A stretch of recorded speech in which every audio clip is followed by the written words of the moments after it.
This course has quite a lot of content. It's a big course because we dive deeply into all these core SQL concepts.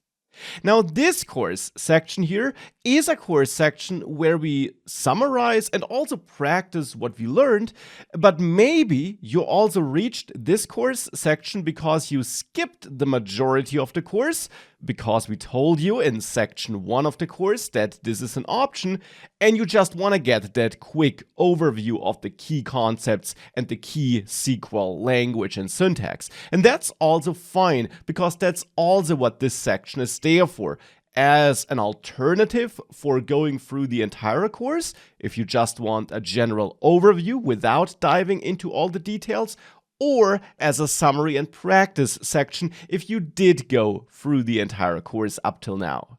Because in this course section, we are going to dive into a complete example project, which we're going to use to learn about all these key features and summarize all these key SQL features, and also, of course, to practice them. And we're going to have a look at how we can create tables, structure data for tables, split data across multiple tables, and then of course we're also going to see how we can insert and manipulate data, and most importantly, how we can query and select and get and filter data. So this section is packed with content. It's a great summary and overview, so let's dive right in. And let's start by, again, having a look at the most important question first. What exactly is SQL or SQL? So what is SQL? SQL is a language that's used for querying data, for working with data. To be more precise, for working with data that typically has a clearly defined structure and that is split across different tables, which then might be related. And that's also important. Tables. SQL is used for working with data in a tabular form, so stored in tables where every table has multiple columns and different rows. And for example, here on this slide, you see two tables, the employees and the departments table. And the idea here is that we split those different data entities into different tables, which then still in the end are of course kind of related, since we have a logical relation between employees that might be part of different departments. And SQL is a language that can be used for selecting data from those tables, for merging data from different tables into one result set. That's not all we can do with SQL though, even though that is probably the most prominent use case for SQL, querying data and filtering and merging data and so on. But SQL can also be used for inserting, updating, and deleting data. So you have all these CRUD operations in there: create, read, update, and delete. And SQL can also be used for creating the databases and those tables in those databases in the first place. And then in those tables, we have those columns and rows as mentioned, and SQL, when used for creating a table, is also used to describe that table, to clearly define which columns go into a table and which kinds of data can be stored in those different columns. Because this clear structure, this structure to which all the data that goes into a table has to adhere, is a key feature of SQL, or to be more precise, of the relational database management systems that are the tools that use SQL internally. So the software which you would install, and which we will install in this course, is such relational database management system software. And examples here would be MySQL or MySQL, as it's also called, PostgreSQL, Microsoft SQL Server, and others. These are the tools that use SQL internally, because these are the tools that do actually store the data, that do actually organize the data into tables. SQL is then just a language for interacting with those tools and the data they hold. And by the way, because I already said it, you can say both SQL or SQL.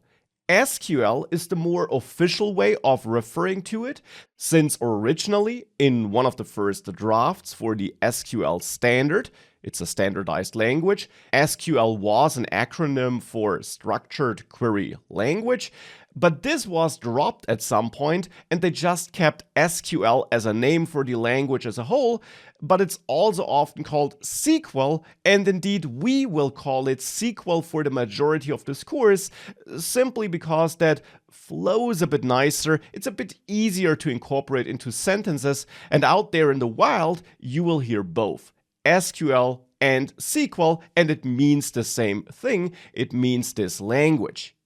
Now, core characteristics of this language, or of the tools, those relational database management systems that use the language, are that we store data in this table format, that we have multiple tables typically, and that data is stored in a normalized form, as it's called, which simply means that individual data entities are extracted, and instead of putting everything into one big table, we split data into different tables, which are then connected through logical relations, which can be picked up and queried in the SQL language, as you will see throughout this course. SQL gives you all the tools you need for connecting data that's stored in different tables and that is related. Now, when we come back to those tables, we have two main things that make up these tables, that make up any tables in the world. We have columns, also called fields, and we have rows, also called records or entries. Now, the idea really is, when you work with relational database management systems, that those columns are clearly defined. When you create a new table in a relational database management system with SQL, you have to define which columns that table will have and which data types will be used for those different columns. So whether a certain column holds a number, a text, or any other kind of value. And then any data that's inserted, and that would be the different rows then, multiple employees take up different rows. Any data that's inserted has to adhere to this column structure. So the columns define the features of the rows, so to say. Salary and first name and so on would go into different columns, and the different employees then, so the different people that work for us, would go into different rows. That's how data is organized, and SQL is the language that helps you query that data and work with that data in general. So now we know what SQL is and that we typically use it when working with relational database management systems. Now, I do want to mention that SQL is not limited to those relational database management systems. It's the most prominent use case, but you can also use it with other software. There are other tools out there, for example, some data science frameworks that also leverage SQL as a query language under the hood. But the most prominent use case are those relational database management systems. But it also doesn't matter too much because SQL generally is standardized. I'm saying generally because those different database systems and tools bring their own slight variations, but it generally is standardized. And therefore, in this course, you will learn SQL in general, and you will be able to apply your knowledge no matter in which environment you then have to use it. We will focus on MySQL and PostgreSQL as example database management systems in this course, and we will highlight differences between the SQL commands when working with these two systems in this course. But in general, as you will see in this course, the language is the same no matter which environment you're working in, and therefore you will be able to apply the knowledge you gain from this course in all those environments. Now, even though SQL is not limited to just being used in relational database management systems, it is the most prominent scenario, the most prominent use case, as I mentioned. And hence, an important question that might come up and that has to be answered is why exactly you would be using such a database management system. And the answer here is that there are two main reasons for doing that. A, you might have some application, some transactional data that needs to be stored and handled, or B, you're doing some data analytics on some data that should be stored. And I will also say that there isn't a hard border between these two application areas. Instead, of course, you could be analyzing data that is generated by an application. But these are the two general categories, the two general use cases we might be able to differentiate. Now, when I say transactional or application data, I simply mean data that is generated by users using your mobile app or website. So they are interacting with your site, and behind the scenes, data is generated and stored. For example, if users are buying a product in an online shop, then that order has to be saved in a database so that you can process and fulfill it. And that's just one example. And of course, most websites, or at least most big websites, do generate some kind of data that should probably be stored and handled. And then you might also want to analyze that data or analyze data from a different data source. You might want to do that, and there are all kinds of sources you could think of. You could be analyzing the sales of an online shop, but maybe you also have some weather data that's generated by a weather station. And since most businesses do gather data and want to analyze data, that's another very popular application area for relational database management systems and therefore for SQL. Now, there are alternatives to those relational database management systems and to SQL, like MongoDB, but that's not the focus of this course. We got a separate course on that if that is what you would be interested in. But since you took that course, you probably aren't. Now, that's why you might be using database management systems, because you have data that should be stored and managed. Now, there are a couple of terms that are also worth clarifying to avoid confusion. We do have those database management systems, for example, and as the name suggests, these are systems, software that helps us work with databases or that manage databases for us.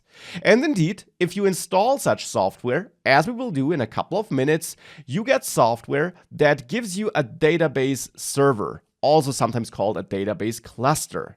So that's typically what you start when you use such database management system software. When you installed MySQL or PostgreSQL and you start it, you typically start such a server. On such a server, you then can have multiple databases. For example, if you had different applications, every application might get its own database. And the data in those different databases can be related to each other, but often won't be related at all. Now, what is related, however, is the data that's stored in different tables, and that is what goes into those databases. Every database can hold one or more tables, up to dozens or hundreds of tables, of course. And then in those tables, we have our columns and rows that make up the table. So that's then the actual data that is stored inside of the table. And you can keep this big picture in mind to avoid confusion. Now, throughout this course, we will sometimes say database when we actually refer to the database management system, simply because it's a bit shorter, but it will always be clear what we mean simply from the context in which we use those different terms. But that's the big picture. That's why we would use database management systems, and SQL simply is the language used by those database management systems to help us interact with the data, manipulate the data, set up the database and its tables, and most importantly, query, filter, structure, and merge that data. And that's what we will learn in detail in this course. So now that we know what SQL or SQL is and what databases are or database management systems, before we start writing some actual SQL commands on our own, let's have a look at the general SQL syntax first so that we understand how a SQL command looks like and how it works. And for this, let's have a look at an example SQL statement or command. So this overall thing here is typically called a command or statement. And this example statement here, for example, would give us all the employees, so all the rows from the employees table to be precise, that have a salary greater than 8,000. So we would have a look at the salary column and filter out all the employees that have a value greater than 8,000 in their salary cell, so in their column row combination for that salary column. And then we retrieve all those rows, all those employee records that meet that condition, and we then get the name and salary column to show that in the final result set. That is what this command would do. And now let's have a look at the general syntax that we have here. For example, this command ends with a semicolon, and all SQL statements / commands do end with semicolons. You can often omit them if you only execute one command, but including the semicolon is never wrong and will save you some trouble if you do execute multiple commands in one go, which is something you can do. You can, for example, insert and update in one go, insert data in one table, update in another table. You can execute both commands together, and having that semicolon then would be mandatory, so always including it is never a bad idea. Now, in front of that semicolon, we then have multiple words that make up that overall command, and we call those words tokens, which is just a fancy way of saying words. So these different tokens make up the overall command, but not all words have the same meaning. For example, there are certain keywords that are part of the SQL language. Keep in mind that SQL is standardized, even though different database management systems bring their own variations, but it generally is standardized. And there are certain keywords that are locked in. So certain keywords which do special things. For example, the select keyword tells the database management system that you want to fetch some data. You want to get data from a database table. You want to query data, as it's also called. The from keyword would then specify from which table you want to get data, and the where keyword would specify which filter you want to apply. Having a filter is optional, by the way, but often you will use one. But we'll see more practical examples in a couple of minutes. Now, we also have tokens here that are not keywords. For example, we have a couple of so-called identifiers. Here, for example, we would have name, salary, and employees as identifiers, where employees in this context identifies a table. We want to get something from the employees table.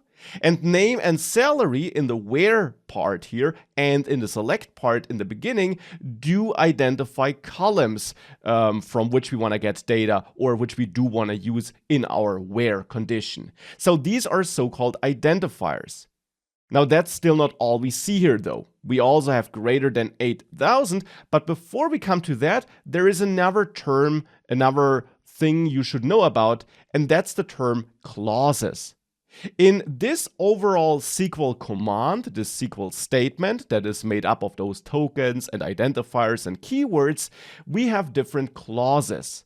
For example, the select keyword combined with the identifiers that belong to it makes up the select clause. From combined with the identifier that identifies a table makes up the from clause, and where combined with the tokens that make up the condition forms the overall where clause. So whenever you hear the term clause, for example, from clause, it refers to the from keyword being used with a table identifier that points at a specific table.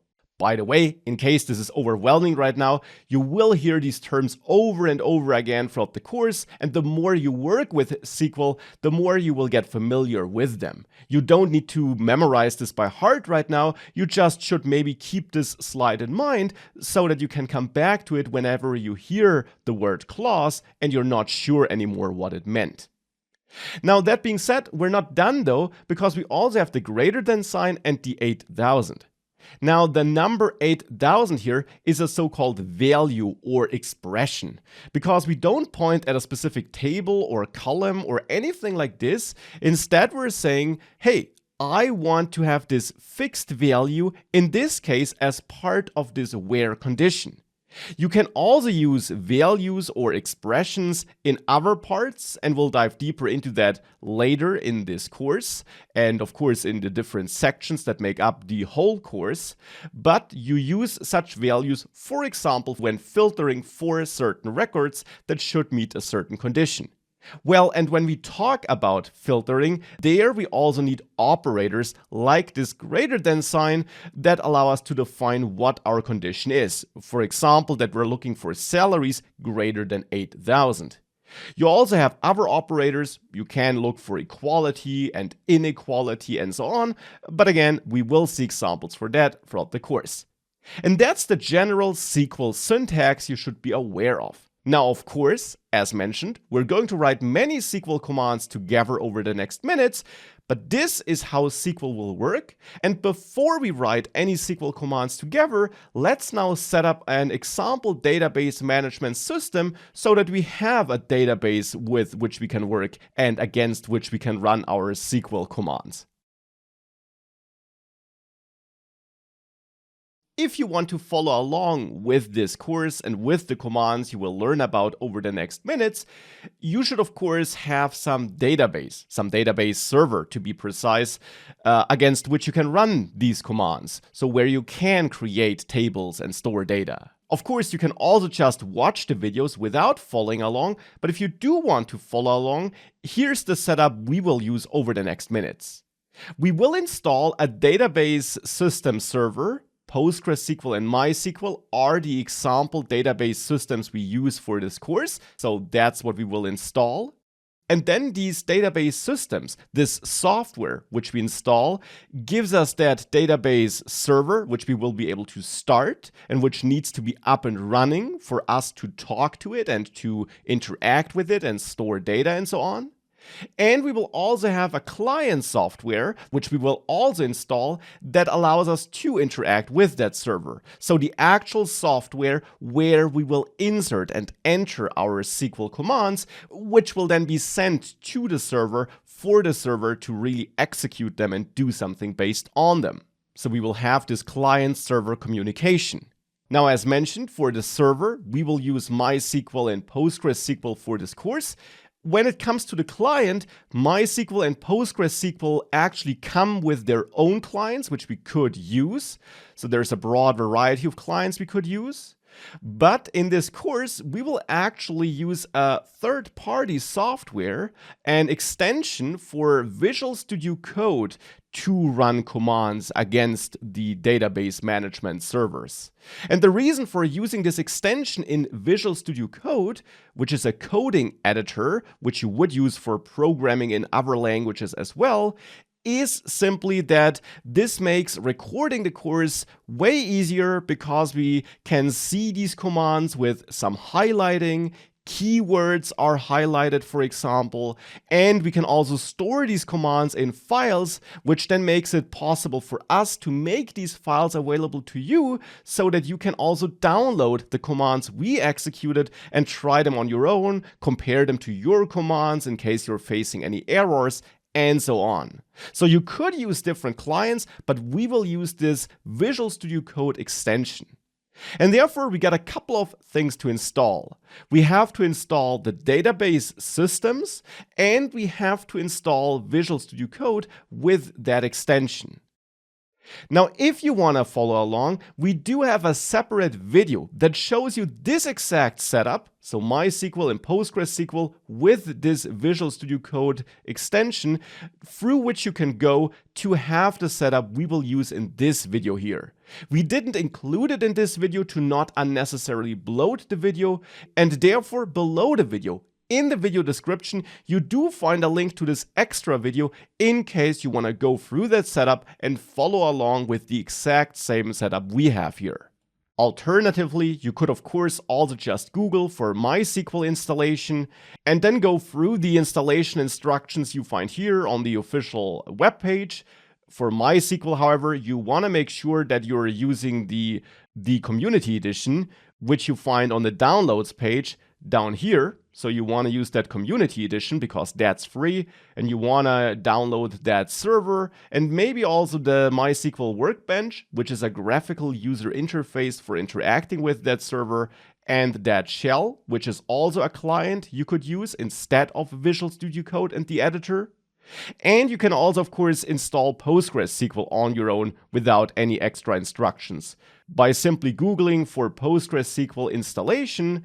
And then, as for MySQL, you will find some official site on the PostgreSQL site where you can download it for your operating system and go through the installation steps mentioned there. So that's, of course, an alternative to going through that process together with us. If you also want to use Visual Studio Code, you can also download that here on code.visualstudio.com, install this editor, it's totally free, and then inside of Visual Studio Code, go to the extensions area and install the SQL Tools extension, which is the extension we will be using, and also install the MySQL and PostgreSQL drivers for this extension so that you will be able to connect to these database systems with this extension.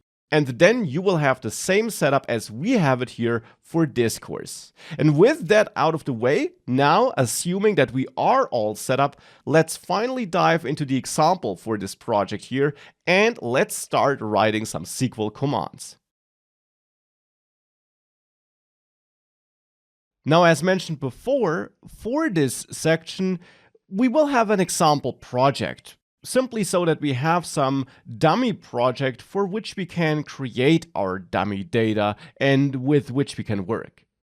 And the example project I came up with could be this fictional app where we, for example, allow users to find events and register for events, and other users might be able to organize events.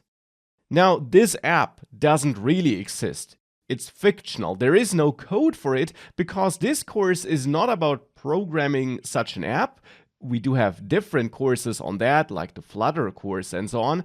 But instead here, we will focus on the behind-the-scenes database operations that would be needed to bring such an app to life. So that would be caused by such an app behind the scenes. Now, for this app here, we could have a starting screen where we, for example, have a list of events, and we can also search events. We can add filters, let's say. And when we tap an event, we could be forwarded to a detail page where we have more data related to the event, like the exact date and time when it's going to occur, a maximum number of participants, a minimum age that might be required, the exact address of the event, a description text, and then a button for registering. That could be that fictional app and which core features it offers. So therefore, what we will need to take into account from a database perspective is that we need to be able to search events and that we need to be able to place various filters. More on that in a second. That we need to kind of get a list of events or a list of filtered events. That we also need to be able to filter events by organizer, because if you organize an event, you will have certain events attached to you. So we will need to model this relation between event organizer and event. And of course, we should be able to then also find all the events that belong to an organizer. Having organizers of events also in the end means that we need users. So we need to be able to store and create users. We also need to be able to fetch various details for a given event. So instead of for all the events, for a specific event, which we, for example, identify by ID. And of course, since in this fictional app users should be able to register for events, we of course also need to come back to that idea of having users and differentiate between regular users who signed up for an event and organizers who are also users, but users who also organized an event. So these are all the aspects we should take into account when we dive into creating tables in our database, and when we then later, of course, also store data in those tables, and when we then query that data. So to sum up this project and its capabilities and the database features that we would need for the database of such an application, we want to support browsing for events, we want to support viewing event details, and we have users registering for events as well as organizers. And then we have different pieces of data that belong to these different capabilities. For example, when we browse a list of events, we might want to support searching by name, we might want to support filtering, so that we, for example, are able to find all the events that will occur within the next 7 days, and so on. For the event details, we might want to store the image of an event, the name, the date and time, the location, and so on. And for registering and for organizing, we might want to store the full name and birth dates of our users, their emails, and for organizers, maybe also a password, because for registering, you maybe don't need an account. Just registering as a guest might be enough, but if you organize events, you should probably also have an account with that application, and therefore then we might want to store both the email and a password. So these are some capabilities and features and data pieces that we might need for a database that could belong to this fictional application. And of course, that is just what I came up with. If you think about that, if you plan your own database for your own application, you might come up with more capabilities or different capabilities, and you might come up with different pieces of data and the different features that you want to support. And these are definitely also things you can explore then. As a practice, definitely play around with that and come up with your own application, but that's what I will focus on throughout this course. And therefore, as a next step, I want to think about the tables we will need for this application, so the tables we would need to create and the structure of these tables, before we then will of course also insert some dummy data and also learn about how we could manipulate that data, so how we could update and delete data, and before we then of course also have a look at how we could query data, so how we could select data and how we could also write more complex query statements, where we also merge data from different tables and where we also might have complex filters. These are all the things we're going to tackle next. Now let's start with planning our data entities, so the different tables that we need and relationships between those tables that we might require. And for this, our first goal should be to identify the main data entities that we need for this kind of application. So for the database that belongs to this application. Because every data entity then should go into its own separate table. This is a process that in the end can be summarized as data normalization, and data normalization is super important when working with SQL and relational database management systems. The idea behind data normalization is that you keep your organized organized and maintainable by doing two main things.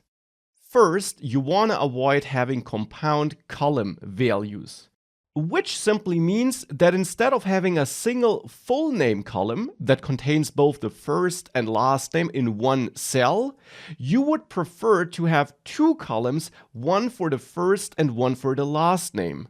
This ensures that data is always stored in exactly the same way. If you had just one full name column, then you could accidentally sometimes store a value like Max Schwartz, so first name first and last name second, and sometimes Schwartz, Max, where you have a reverse order and maybe even a comma after the last name. And to avoid this inconsistency where you express the same value differently in the same column, you would try to avoid such compound values and instead go for multiple columns where every column holds exactly one value per row. That is a core idea. One value per column per row. And the other key aspect of data normalization is that you split your data across multiple tables instead of having all the data in one and the same table. So you are looking for a granular split amongst your data entities, and you're trying to identify the different data entities that form your overall data so that you can store them in separate tables. So, for example, instead of having an events table that contains both the name and then different columns for different aspects of the address, you would instead go for two tables, one for the events, one for the addresses, and you would then link these tables together. And of course, you're also going to see how that linking would work over the next minutes. Now, in our complete SQL course, we of course also have a way closer look at data normalization, and we dive deeper into that as we dive deeper into all the key features, of course. But this here is, in a nutshell, what you should know about data normalization and why you do split your data across multiple columns and then also across multiple tables. So with that out of the way, we can now start to identify the data entities that make up our application that I showed you before, this events application, so that we can then plan the tables that we will need for these entities. So which data entities do we have and which tables do we therefore need? Well, we will probably have some events with which we deal, and therefore an events table probably makes sense. We could then assign a unique ID to every event, because having unique identifiers in tables, so that every row in a table has its own unique identifier, is a great idea since it will often help with querying. For example, it would make it easy for us to find a specific event by its ID if we need the detailed data for a specific event. And unique identifiers like IDs also allow us to later link records from different tables together, as you will see. So therefore, we might have an ID column in the events table so that every row, every event has its own ID. And we then also might want to store the name, then the date and time when an event occurs, the image that maybe was uploaded for a specific event, and also a description, the maximum number of participants, and then maybe also the minimum age. And you could store more data, but I think that's a good chunk of data that could make up an event. Now, what's not part of the events table is the address, the location of an event. Because that's what I meant. We would typically store something like this in a separate table, in a locations table. So a location is a separate data entity. You can think of a house being a separate thing. It's detached from what happens in the house. An event is one thing, a house is another thing. If an event takes place in a house, that still doesn't make the house a part of the event. Once the event is over, the house still is there. So that's how you can think about that and why you can consider locations as standalone data entities. But now, of course, a location should be related to an event, so we need some kind of relation. And indeed, when working with data, especially in the context of relational database management systems, relationships are everywhere. And there are three main kinds of relations we can differentiate. There are one-to-many relations, many-to-many relations, and one-to-one relations. Now we have a one-to-many relation if one row, one record in table A can be related to multiple records in another table, but those other records in that other table are only related to one record in table A at most. An example here could be an organizer of an event that may organize multiple events, but every event only has one organizer. So that's one kind of relationship that we could have between different data entities, and it's a very common one. But another very common kind of relationship is the many-to-many relationship. There, one record in table A could be related to multiple records in table B, and the other way around, it's the same. One record in table B could be related to multiple records in table A. For example, we could have an event that has many participants, but every participant, every user, could of course participate in multiple events. Now, a bit rarer, but still also common, is the one-to-one relationship. There, one record in table A has exactly one related record in table B, and vice versa. Here, an example could be an organizer that isn't just a regular user, and a user can of course also just be one organizer. Because it's one and the same person, but we still might store the data in separate tables to have a separation between regular users and users that are organizers. And with those relations in mind, if we're back here on this slide where we are planning our tables, it's fair to say that between locations and events, we would have a one-to-many relationship. Because one event has exactly one location, but of course one location could then be used for multiple events.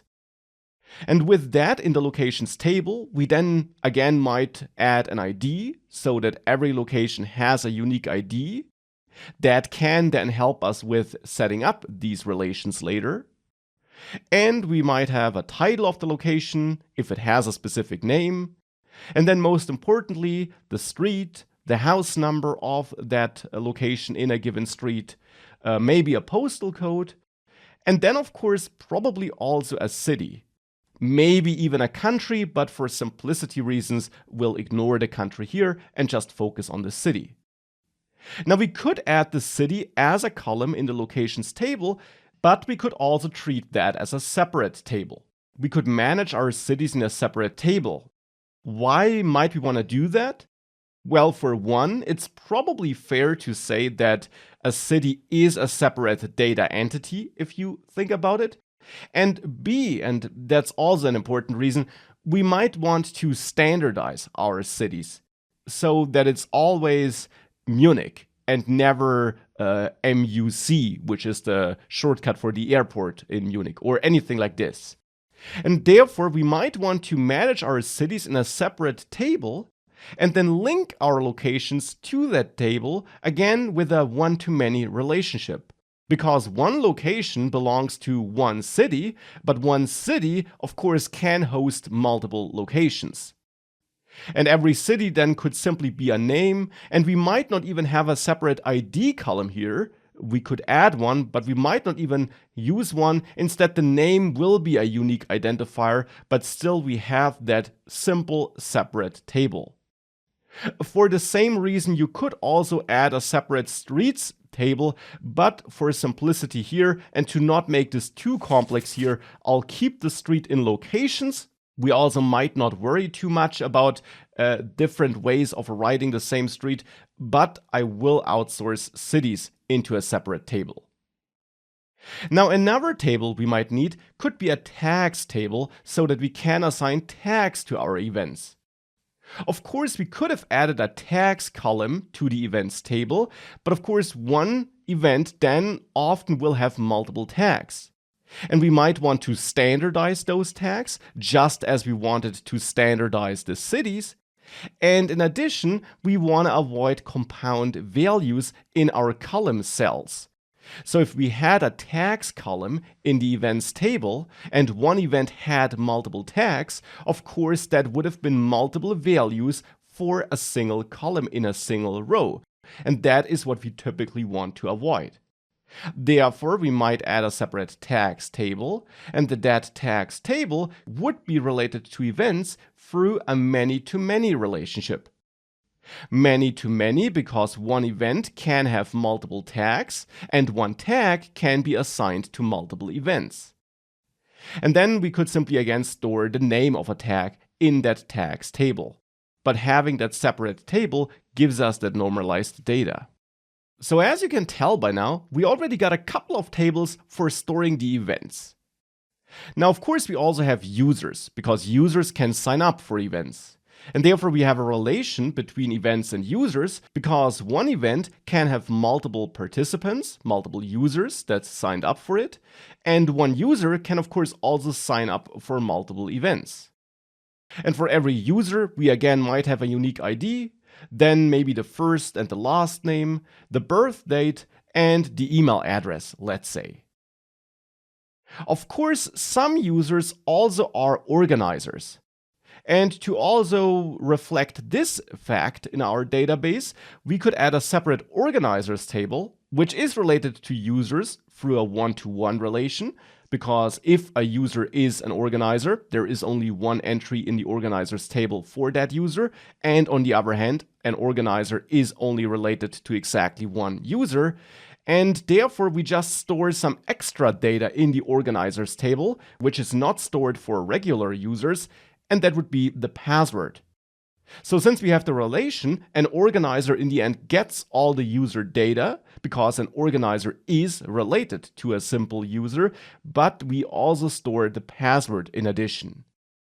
And we could store more organizer-specific data if we wanted to, but I'd say for this example, this is already enough and gives us plenty of aspects to dive deeply into SQL.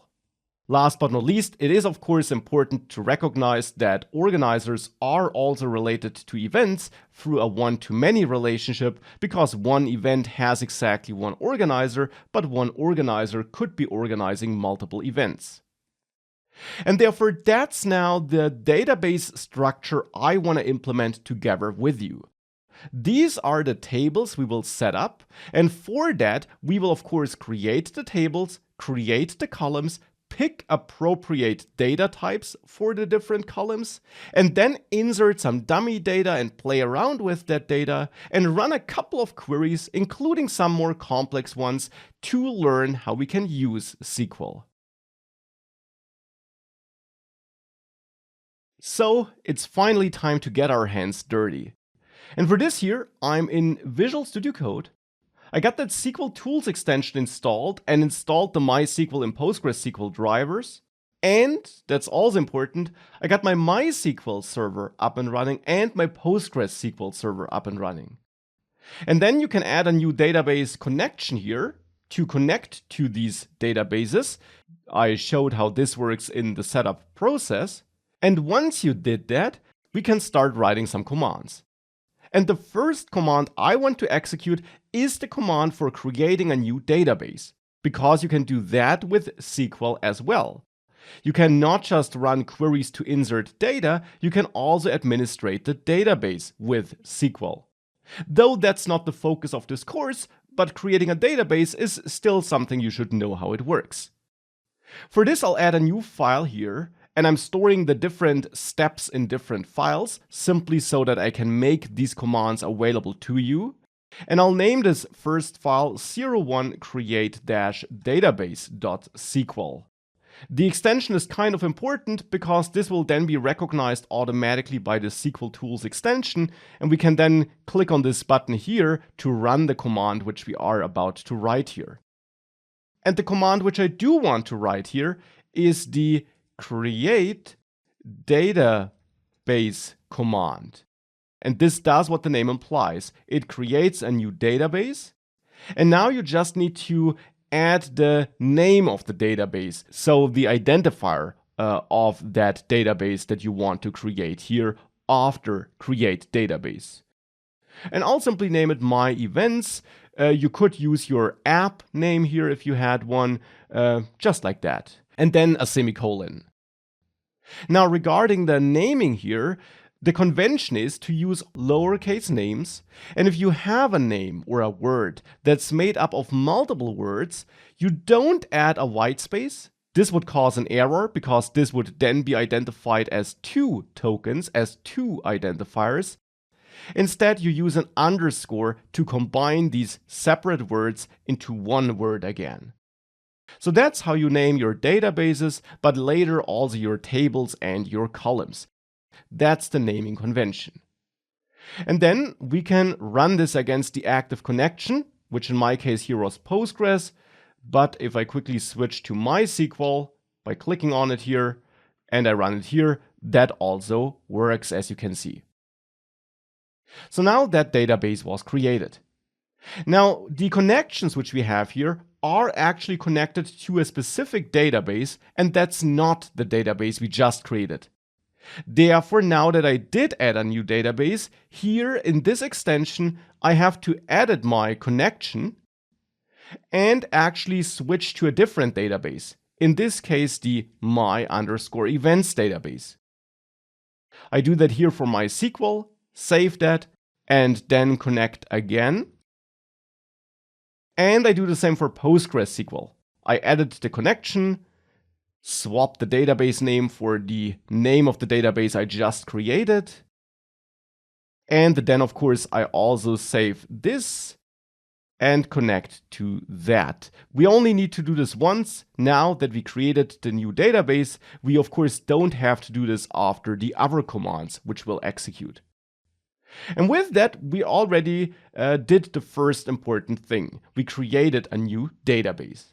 Next, I want to create these tables. And that's then also where we will dive into the different types of values we could be storing, and where we will also explore how we do set up relations between tables. So I will add a new file, create tables.sql, and in there I'll do what I just said. Now we did plan our database structure and the tables that we want to have before, and I'm now simply going to translate that into some SQL commands so that we do create all these tables. And for that we can create a table with the create table command, just like this. Now just as create database, this command then wants an identifier that identifies the name of the table that we want to create. And why don't we start with the events table here? Therefore, I could use events as the name here. Now again, a name about the wording here. It should be all lowercase and one word only. And then when it comes to tables, there are two main conventions which you will see out there. You sometimes see table names that just pick up the data entity name, so the name of the data entity that will be stored in that table. And in this case, this would be event, because we're storing single events, so just event without the S. Alternatively, you also often see the approach here where you use the plural form, so where you add an S at the end, for example. That's the approach I personally prefer, but you will see both out there and both are fine. Now, if you should come up with a name that also is a keyword, for example, if for some reason you would want to name your table create, then you can't use it like this. As a side note, SQL is not case sensitive. So if you write create like this, all lowercase, or like this, or like this, all doesn't make a difference. It's 3 times the same command. It's just a convention that we write those keywords all uppercase to make them more visible.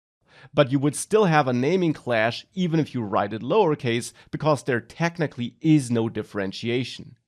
And because that's the case, if you would want to use such a reserved name as a table name, or also as a column name, you can wrap it between double quotes. This is something you can do to tell SQL that that's the name of the identifier you want to use, but that it's not to be confused with a built-in keyword. So double quotes can then be used. When working with MySQL, you can also use backticks like this. This then also identifies a token as an identifier instead of a keyword. If you, however, have a name that isn't a keyword in the first place, like events, you of course don't need to do that. And there was a lot of talking about this name alone, but that is important to know, of course. So that's the next step when creating a table, giving it a name. It's not all though. When creating a table, we also need to define the structure of the data that should be stored in the table, because that's a key aspect of SQL and relational database management systems. data is organized and has clearly defined structures. It's not up to you to throw any random data into a table. Instead, you define a table structure once, and you can, of course, edit that structure thereafter if you need to, but if a structure is set, all the data that is inserted has to adhere to that structure. And therefore, it's this structure that has to be defined next. For this, you add a pair of parentheses, and then between those parentheses, we define all the columns that should make up that table. Now, we can split this across multiple lines for better readability, or rewrite it all in one line. Just like the casing, this doesn't matter here because SQL will treat this all as one command, no matter if it's all written in one line or if it spans multiple lines. It's the semicolon that ends a command, not a line break. So therefore here I'll actually split this across multiple lines to improve the readability, and I now do want to write down the columns that make up the events table. And for that, we could start with that ID column, which I also outlined on the slide before. This name is totally up to you. All the column names are up to you, but it's kind of a convention to add an ID column that's called ID and that stores a unique ID for every record. Not every table must have such an ID column. You could also have a never column that acts as a unique identifier, but every table should have some unique identifier, and very often that will be this ID column. So that's the first column we can add, and we can add a comma thereafter to then specify the next column. Though I will say we're not entirely done with that column setup at this point. But let's still move on to the next column. That could be the name of an event, and therefore we could name it name. Now here it's actually highlighted in blue as a keyword, but it isn't a keyword here, and we can actually use name without issues as a column name here. Now next we might want to store the date for which the event is planned, and hence I'll use date planned here as a name. And thereafter I want to store the image that was uploaded. We also have a description for the event, so some detail text, and image and description also aren't keywords here, so we can use them without issues. And we might want to store the max number of participants, and maybe a min age. And for the moment, that's it. Now you should make sure that you don't have a trailing comma here, because that would cause errors if you then try to execute this later, and hence you should remove this. But at this point we won't be able to execute this anyways, because the column names alone aren't enough. We also need to define which value types should go into these columns.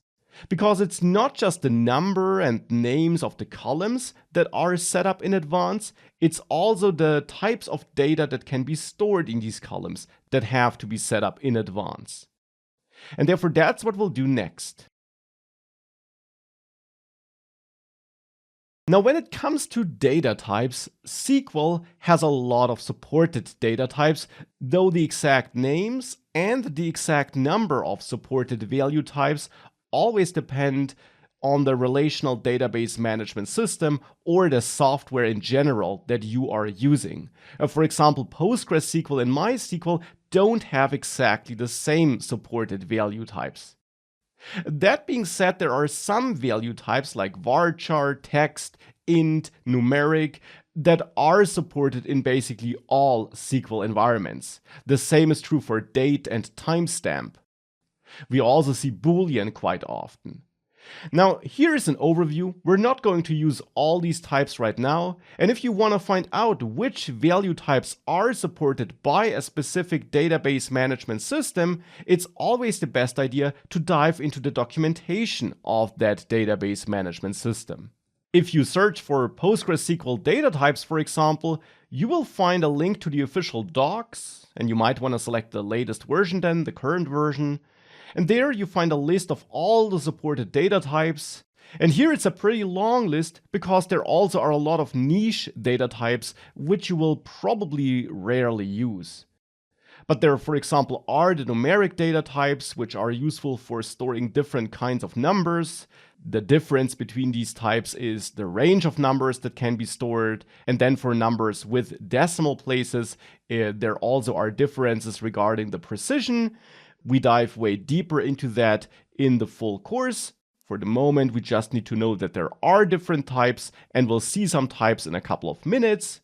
But the official docs are always the best place to go to learn about all the types that are supported by different SQL environments. And with that in mind, when we come back to our table that we're creating here, let's start with the ID column.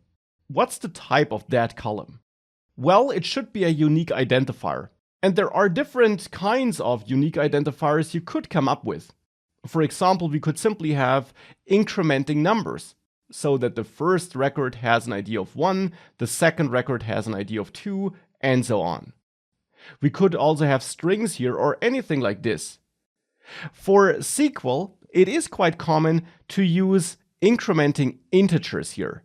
Integers are numbers without decimal places, like 1, 2, 3, 4, and so on. And we would turn this into an int by simply adding int after the column name. So column name, white space, value type. That's how you configure the value type for a column when creating a table. You could also write integer. Both is supported by most database environments. For PostgreSQL and MySQL, they both support int. And there also are different kinds of ints. For example, there is a big int, which simply supports a bigger range of integers. So if you know that you're going to store millions of events in there, you might want to go for a big int instead of a regular int, for example. Here for this demo, a int is enough though. Now that's not all we'll do with this ID column, but for the moment it's enough because we do set up the correct data type with that. And therefore we can next move on to the name. The name, of course, is some text. It's the name of an event, so it's some text that was entered by some user. Now there is a text data type available, but we typically use that for longer texts, and the name of an event is probably only a couple of dozens of characters long. For that, we instead have the varchar, which stands for character varying, which is the data type you use if you have only a limited number of characters that should be stored. You add parentheses after the type name, and between those parentheses, you enter the size of this column in bytes. So for example, 300. And in most cases, 1 byte represents 1 character. It's not always the case. There are some characters which take up multiple bytes, so you should also consider some threshold here. But in general, you can consider 1 character to equal 1 byte. So varchar 300 would be able to store text that's up to 300 characters long. And that sounds like a suitable data type for this name column here. Now date planned should be a date, and indeed there is a date value type which is supported in basically all SQL environments. But here I don't just want to have the pure date, but also the time on a day.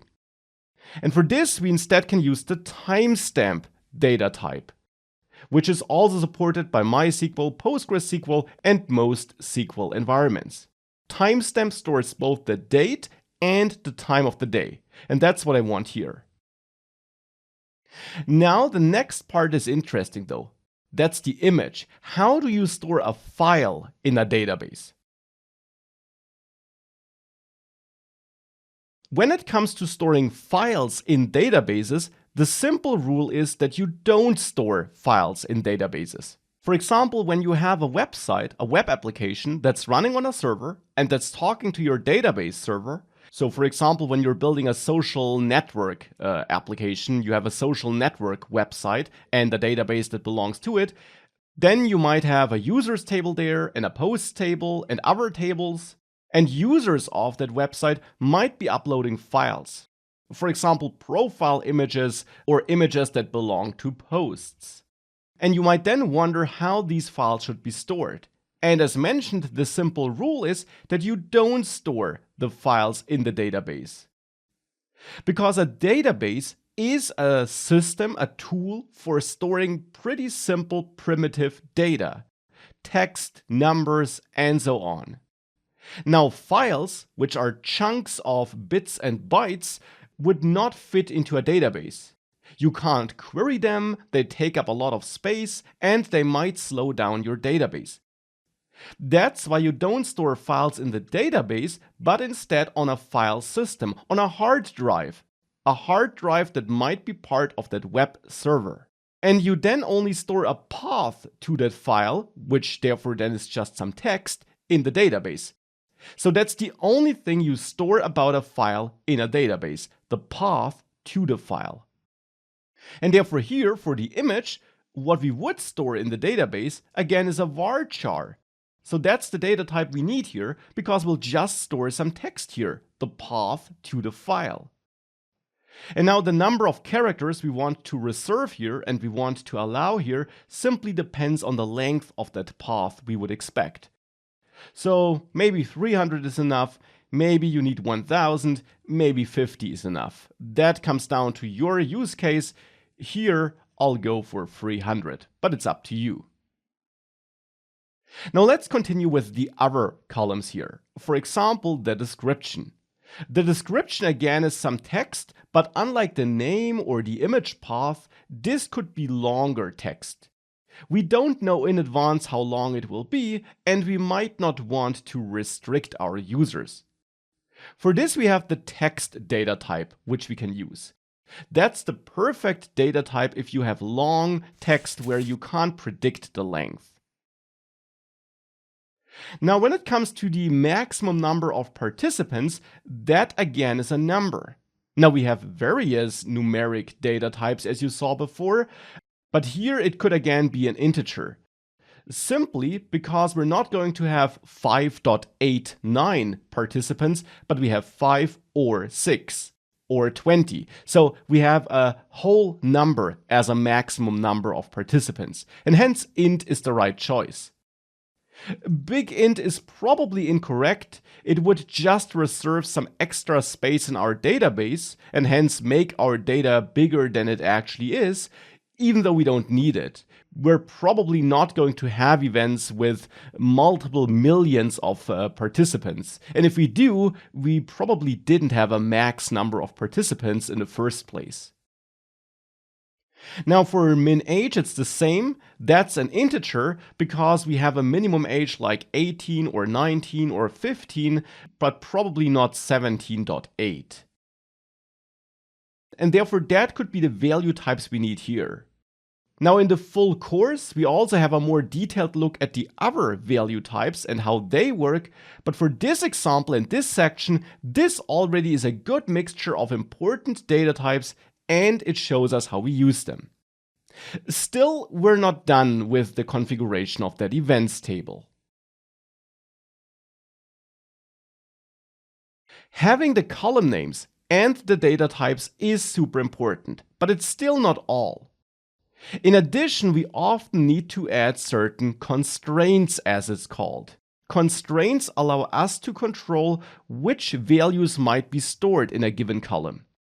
The data types already give us some kind of control, but maybe not enough. For example, regarding the age.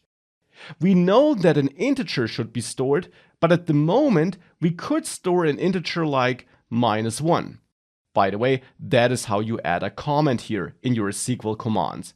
You use 2 dashes and anything thereafter will then be ignored if you execute this. So -1 could be stored here. And at the moment that would absolutely be possible because -1 is also an integer.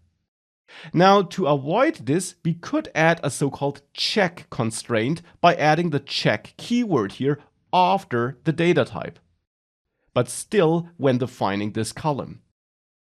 Check allows us to define a simple check that should be executed for every bit of data that's inserted into this column. For the check constraint, you add parentheses after the check keyword, and between the parentheses, you have your checking logic. For example, here we could say min age greater 0, which means that every value that's inserted into the min age column is checked to be bigger than 0. And if it's smaller than 0 or equal to 0, it would not be allowed to be inserted, and an insert operation that would try to insert such an invalid value would be blocked and would throw an error. So that's a check we might want to add here. Of course, we can also add a similar check here for the max participants, where we might want to control that max participants is also greater than 0. So that we can't set the max participants to a negative number or equal to 0. So that would be an example for a constraint. The check constraint is not the only kind of constraint we can add though. Another constraint that we can add is the not null constraint. For example here for the name. We add it by adding not null as keywords after the data type for this column definition. Now, not null simply ensures that whenever a new record is inserted into events, a value for name has to be provided. By default, out of the box, all these columns that don't have the not null constraint could be left empty. So we could insert a record without specifying a value for date planned, image, description, and even max participants and min age. Because the check constraint doesn't control whether we have a value at all. It only checks the value if we do have one, but it does not check if we have one in the first place. Now, null is a special kind of value in the SQL world, which simply represents the absence of data. So if no data is inserted into a specific column, it holds the value null, which means there is no data. And by adding the not null constraint, we make sure that this can't happen. Now, whenever a record is inserted into events, a value for name has to be provided. That value could still be an empty string. So that would be okay, because that is some value even though it's an empty string. Just providing no value would not be allowed. And therefore here I actually want to add not null for most columns. I want to have an ID, so I want to add not null here as well. And I also want to have a timestamp, so I will add not null here as well. And then we also might want to enforce an image, though we might also be fine without an image. That comes down to your preferences, and here to mix things up, I will actually not set this to not null, so that not providing an image would be allowed. The description, however, must be provided, so I will set this to not null. And then for max participants and min age, it's again up to you. As mentioned, check alone does not do the trick here when it comes to null value, so to missing values. And therefore here we would have to add not null in addition if we would want to avoid that no value is provided. But we could argue that we are fine with no max participants and no min age value being provided, because the absence of these values could simply mean that it is an event that has no max number of participants and that has no min age. And therefore here I won't add the not null constraint to these two columns. But that's what you should know about not null. Now, as mentioned before, not null is one thing, but for the name, for example, we could still insert an empty string like this. It's not null, but it's still technically not that useful. Therefore here we might want to combine this with an additional check constraint where we check the length of the inserted value. However, unlike before with a number, we can't say name greater 5, for example, if we want to say that the length should be greater than 5. This would not be evaluated correctly, because it would try to convert name to a number and compare it to the number 5, and that of course would probably fail. So what we want to do instead here is we want to call a so-called function. SQL has many built-in functions, though it always depends on which database management system you are using, which functions are available. For example, again, if we Google for PostgreSQL text functions, then we find all the functions that are supported on text, or on strings as the official name is. And here you find a list of operations you can perform on text and a list of built-in functions that you can use for PostgreSQL. And of course, you have similar functions for MySQL in case you're interested in that. Here, a function we could use is the length function. And I'm again writing it all uppercase to make it clear that this is a built-in thing. It technically could be written as all lowercase as well, but I'll use all caps as I did for all the other keywords as well. Now, a function takes parentheses, and between parentheses, you put the value that should be handled by that function. In this case, the name. Length executed on the name will give us the length of that text that is inserted here, and then this length can be compared to this number, because the length is a number. And now we would have a valid check here that ensures that only sufficiently long text is allowed into this field, into this column. So in this case, we would only allow event names that have a name greater than 5 characters long, so at least 6 characters long. And of course, we also cover functions in greater depth in the full course. Okay, so we're still not done with the events table, but of course we already learned a lot about SQL at this point, about columns, data types, functions, and constraints. Now, to finally come a bit closer to the final state of this table, let's have a look at that ID column again. This ID column should hold integer values, which should not be null. Now, I also said something else before, which is very important. The ID here should be unique. It should be the unique identifier of this table. Every row that's stored in this table should be uniquely identifiable by having a look at this ID here. And at the moment, we have no guarantee that the values that will be inserted into this ID column will be unique. We could insert 2 events which both have the ID 1, and that of course would be very bad, because then we wouldn't have any unique identifier anymore. To ensure that this is unique, we can add the unique constraint here, the unique keyword. It isn't highlighted as a keyword here, unfortunately, but it is a keyword, I can tell you that. This will ensure that values stored in this column must be unique. So 2 rows with the same ID would be blocked. It would not be possible to insert a row that has an ID that already exists in that table. And because this is such a common combination that you have a unique identifier, which of course should not be null because you must have a value, and that should be unique, there is an alternative to writing it like this. You can also write primary key. Though primary key is not just a replacement for the combination of not null and unique, but it's also a special thing because every table should have exactly one primary key. So if you have multiple columns that are not null and unique, you can still only convert one column into a primary key column. Because this primary key column will also become important later again when we talk about relations between database tables. So primary key is another special keyword or 2 keywords which we can use to mark this as the primary key column. And under the hood, this will ensure that it's not null and unique. So that's a huge step forward. And of course, you can turn any column into the primary key column. It doesn't have to be the ID column. It's just very common that you have such an ID column. Now, when using an ID column like this, we have a problem though.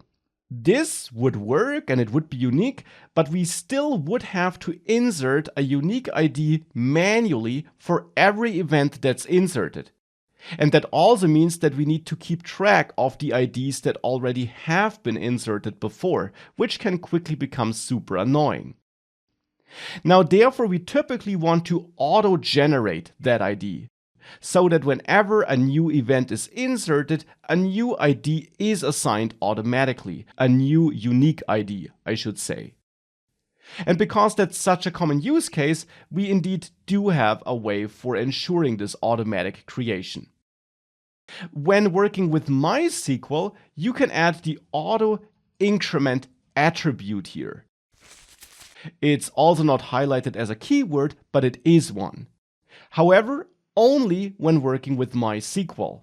In PostgreSQL, this is not supported and would give you an error. But if you run this against MySQL, this would do the trick. Now, if you are using with PostgreSQL or many other SQL environments, then you would use a slightly different syntax.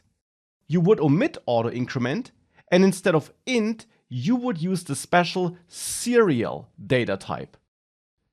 That's a special data type which also creates an int under the hood, but an int that will be automatically incremented for you. So this here is the PostgreSQL alternative to this approach. Actually, MySQL also supports this, but their serial is translated into a big int instead of an int, so the exact equivalent to this approach indeed is this approach in PostgreSQL.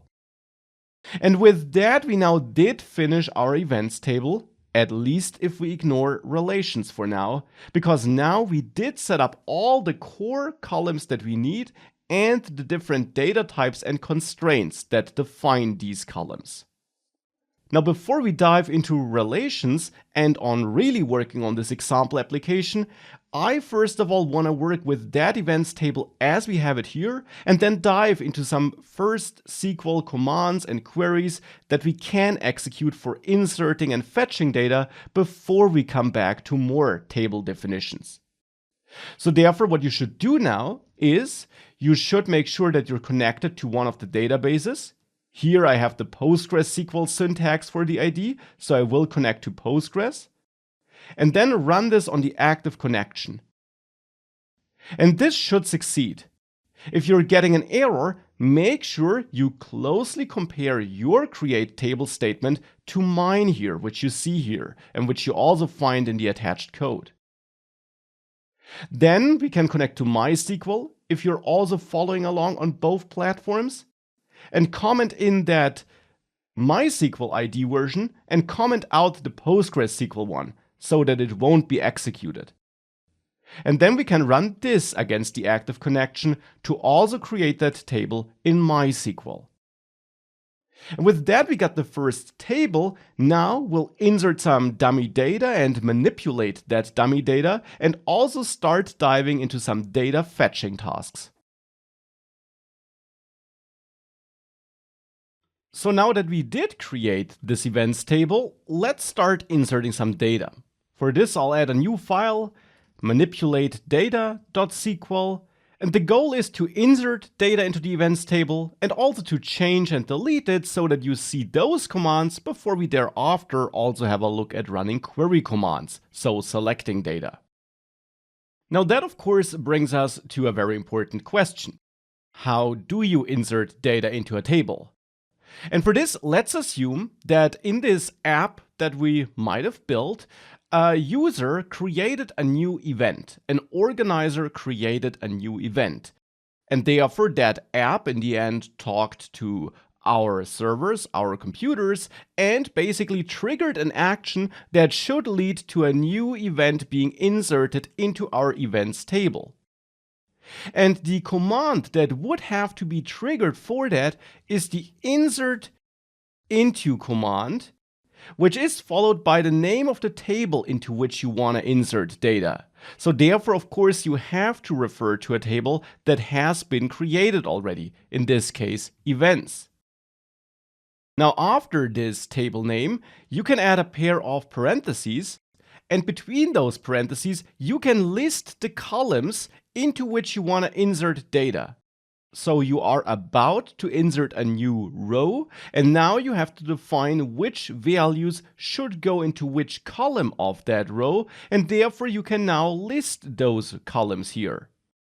Of course, you might need to insert data into all columns anyways, but for example here for the events table that's not the case, because for example image does not have the not null constraint, and therefore the image column is actually not a column into which you do have to insert data.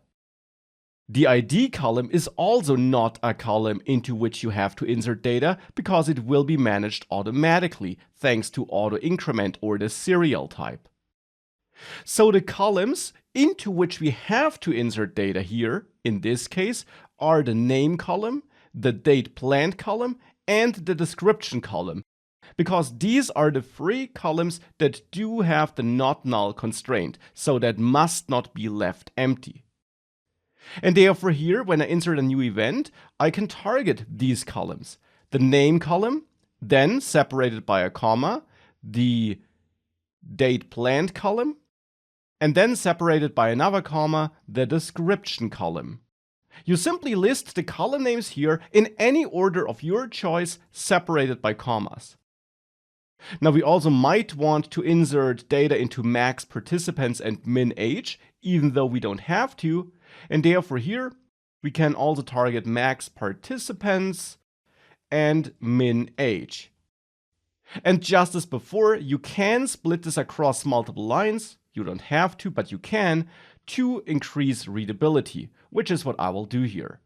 So now I'm targeting all these columns with that insert into command.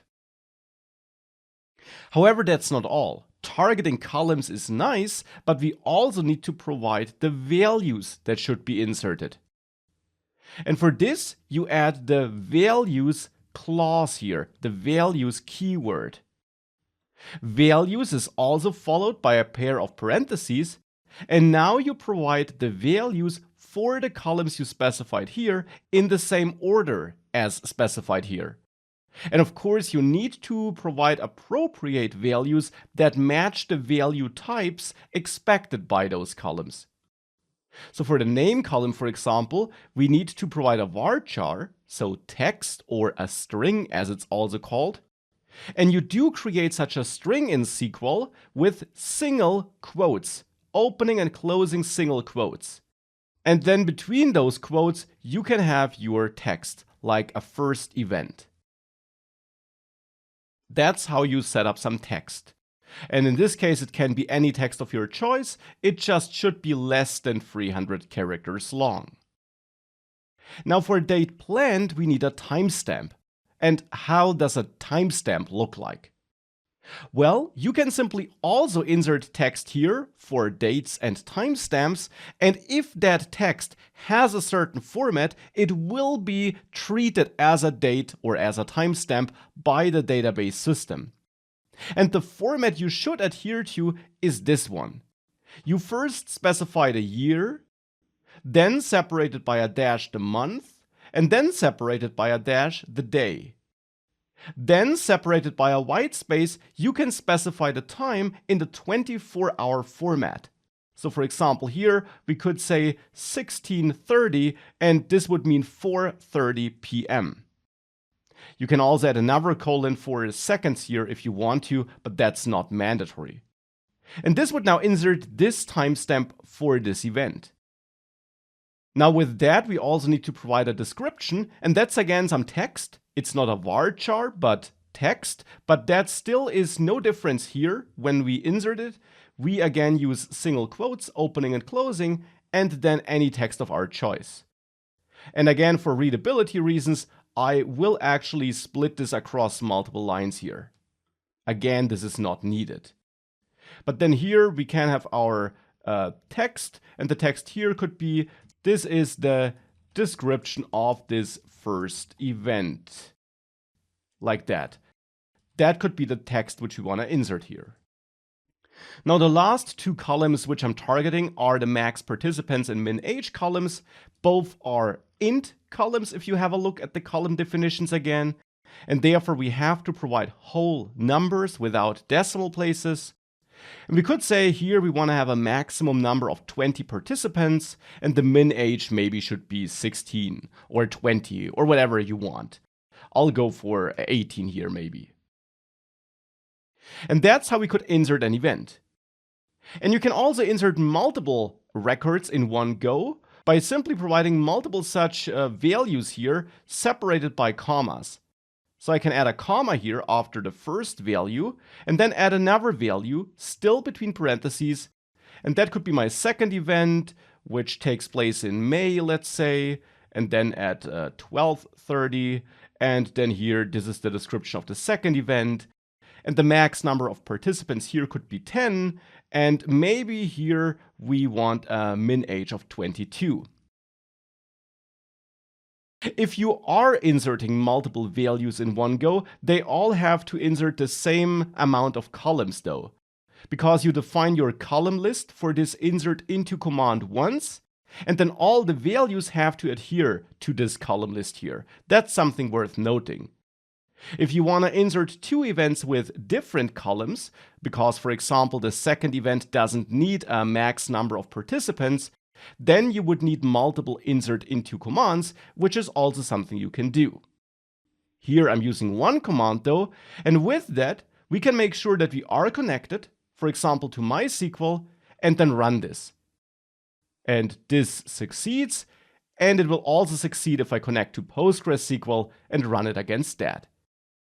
And now we inserted some data. Now that the data was inserted, we might want to retrieve and view it. And for this, I'll add a new file, the query data SQL file, where I now want to get my data. And you get data with the select command, the select clause, which then is combined with other clauses to form the overall query, the overall command for getting data. Now, with select, you first have to specify which columns you want to get. We will also be able to control the amount of rows, so we will be able to filter our records, but you can also control which columns you want to get in the result set that should be generated by the select command. And if you want to get all the columns, so all the data that is available for all the rows, then you just add a star here, an asterisk. This means all columns. Alternatively, you can specify columns here separated by comma, like ID, name, and maybe also the description. But that's up to you. Here I'll go for all with an asterisk. And then thereafter you add the from clause. You need to specify that to inform SQL from which table you want to select these columns, or these values to be precise. And here, of course, that's the events table. So I add the name of that table after the from keyword. And with that, we can add a semicolon and execute this. Here against PostgreSQL, but it would be the same for MySQL. As you can see here, this extension, which we use here in Visual Studio Code, gives us this nicely formatted table where we can then see all the columns that make up the table from which we fetched data. So here, if I zoom out, we can see that we got the ID column, name, date planned. We didn't insert any image, hence this is null. That's this special null type I mentioned. Then a description, and then the max participants and the min age. That's the data which we stored. Now we can also filter data and so on, but before we do that, let's go back to manipulating data. Because I first want to also update and delete data before we thereafter have a look at filtering. Let's assume that our inserted data is wrong. Unfortunately, I inserted a minimum age of 18 for the first event, and the actual age should maybe be 16. What can you do to fix this? Well, there are two ways of fixing this, though one of them isn't that great. The first way, which isn't that great, is that you delete this event and you then reinsert it. The problem is that the new event will receive a new ID, and if you have other code that relies on the ID of the first event, that code might be fetching the wrong event or no event at all anymore. That's why deleting plus reinserting could be problematic. A better way of fixing this would be to just update this first event. And for this, we got another command which we can execute. For that, I'll actually select all that insert into code and comment it out with a shortcut here or with help of edit and then toggle line comment. This means that we can still see it, but it won't be executed anymore if I run this overall file. Because in this file, I will now also add a new statement that will actually update an entry, a record in a table. And that is the update command. So the name should be quite easy to memorize. With the update command, just as with insert into, you then specify the name of the table where you want to update rows. In this case, events. Next, thereafter, in the same line or in a new line, doesn't matter as you learned, you add the set keyword, which allows you to control which columns should be set to which new values.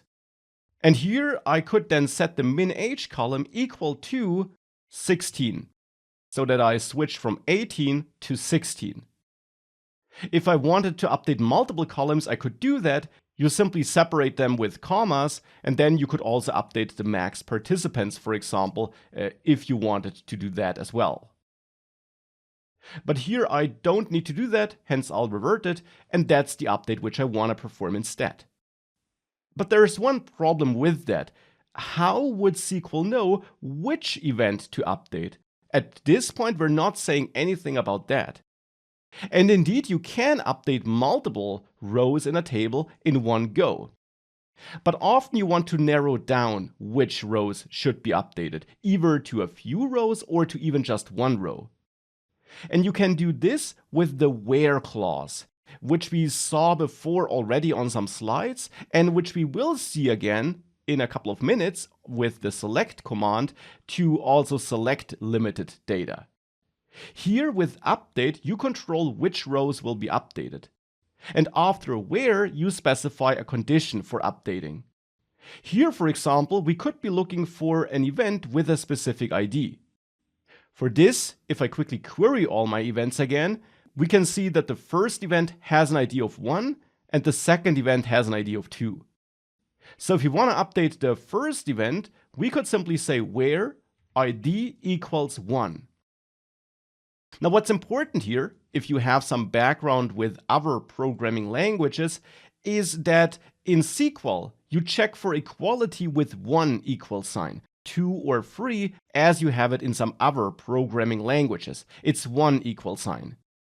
You can of course also check for other things like greater or smaller, or greater or equal, or smaller or equal, or for inequality with this operator, smaller and greater combined, that means not equal, but here I want to check for equality.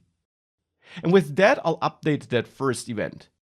So if I query again before updating, we can see that the first event, if we scroll to the right, has a min age of 18. And if I then run this file here to execute this update operation, and this succeeds, and I then query again, I can see that now here we have that updated min age of 16. Now it's the second row here, simply because the order was swapped for whatever reasons. Still, the IDs haven't changed. The first event still has an ID of 1, and it's this event which now had its age changed. So that's how you can update tables. Of course, you sometimes also just want to get rid of some data. You want to delete something. And you can do this with the delete from command. Just as update, you then specify the table name thereafter. And then you add a where clause controlling which events, which rows should be deleted. So if I would want to delete the event with ID 1, I could write it like this. This would delete all the events that have an ID of 1, which of course is only one event here. But we could also have a condition that is met by multiple rows, and in that case, multiple rows would be deleted. Now, I'm not going to execute this here. I'll still leave it here for reference, but that shows you how you can manipulate data, how you can insert data, how you can update data, and how you can delete data. And with that, let's get back to querying, and let's take a closer look at that before we then thereafter dive back into our project and set up the remaining tables. Now we already did execute this query command multiple times. And you see it gives us both events here. The order now is a different one than what we saw before, but it's the correct data, and that's what matters. Now sometimes, of course, you want to filter your data. Here we only have 2 events, but you could have hundreds or thousands of events. And then let's say, for example, that we only want to get the events that take place after June in the year 2022. So we would only want to get this event, therefore, since the other event takes place in May, which is before June. To achieve this, we can add that where clause, and then, just as we saw it before for update and delete, we can add our condition here in exactly the same way. Now here, I'm not looking for some ID, though I could do that as well, but instead I'll have a look at my date planned column. And I want to make sure that I only get rows where the values stored in that date planned column are greater than some other date. And thankfully, that's just as simple as it is for working with plain numbers. If you want to compare dates, you can use greater than and so on as well. And if you want to get all the events that take place after June 2022, well then you could just specify your date here, like this, and you would be good. Or maybe even go for May 31st, so that you start at June 1st and you would include that, since it's greater and not greater equal. Alternatively, we use greater equal and go for June 1st. We don't even need to add a timestamp here, we can just specify a date, and if I run this, it works, and I therefore get only one event, which is the event that takes place after June. So that's how you can filter, in this case, for a certain date. You can, of course, also combine conditions. For example, we could be looking for all the events that take place after June and that have a min age requirement of 20. So then I could check for this here, and you can combine multiple conditions with the AND keyword. So now this and this has to be true for each record to be included in this overall result set. Hence, if I run this, I get no results. I just get the success message, but no results, because here I simply have no event that would be met by both conditions. You can, of course, also have OR here, if it's okay for you if one of the 2 conditions is met. And in that case, I would get my event again. It doesn't have the min age requirement, it's not 20 but 16, but it does meet that date condition. And since I have a OR, only one of the 2 has to be true for a given row to be included in the result set. So that's how you can filter with where. Now what you can also do, in combination with where or also without where, if I comment this out, is ordering. Sometimes you want to get a specific order for the result set. For example, here, if I query again, in my case, without a where condition, I get the event with ID 2 first. That might not be the same for you, but it is the case for me here, because the order is not guaranteed if you just execute a select statement like this. But if you want a certain order, then you can achieve it with help of another clause, which has to come after where if you do have a where clause, but which doesn't require a where clause. And that's the order by clause. This allows you to then order by a column, or even multiple columns if you want to. So if I would want to order by ID, I could just write it like this. And then if we execute this, I again have this order. By default, it sorts in ascending order. If you would want to go for a descending order, you can achieve this by simply adding desk thereafter. Now it will order by this column in descending order. So if I do that, I again have the event with ID 2 first. So that's how you can order, and that's of course also nice to know, just as filtering is. Okay, so by now we created this events table, and we learned how we can insert and update and delete data, and how we can query data, how we can filter data with the where clause, and how we can order data. These are all crucial, fundamental SQL operations that you have to know, and now you do know them. But of course, if we come back to our big picture here, to our target application or our target database system, so to say, then we're not really there yet. We added an events table, but of course this events table is missing crucial relations to locations or tags because we haven't added those tables yet. And therefore that will be the next step. We'll add a locations table first, and then probably also a cities table, since we need that for our locations as well. And then in a second step, we're going to make these relations a bit more official, and you're going to learn how you can query these relations. So how you can merge data that is related but stored in different tables.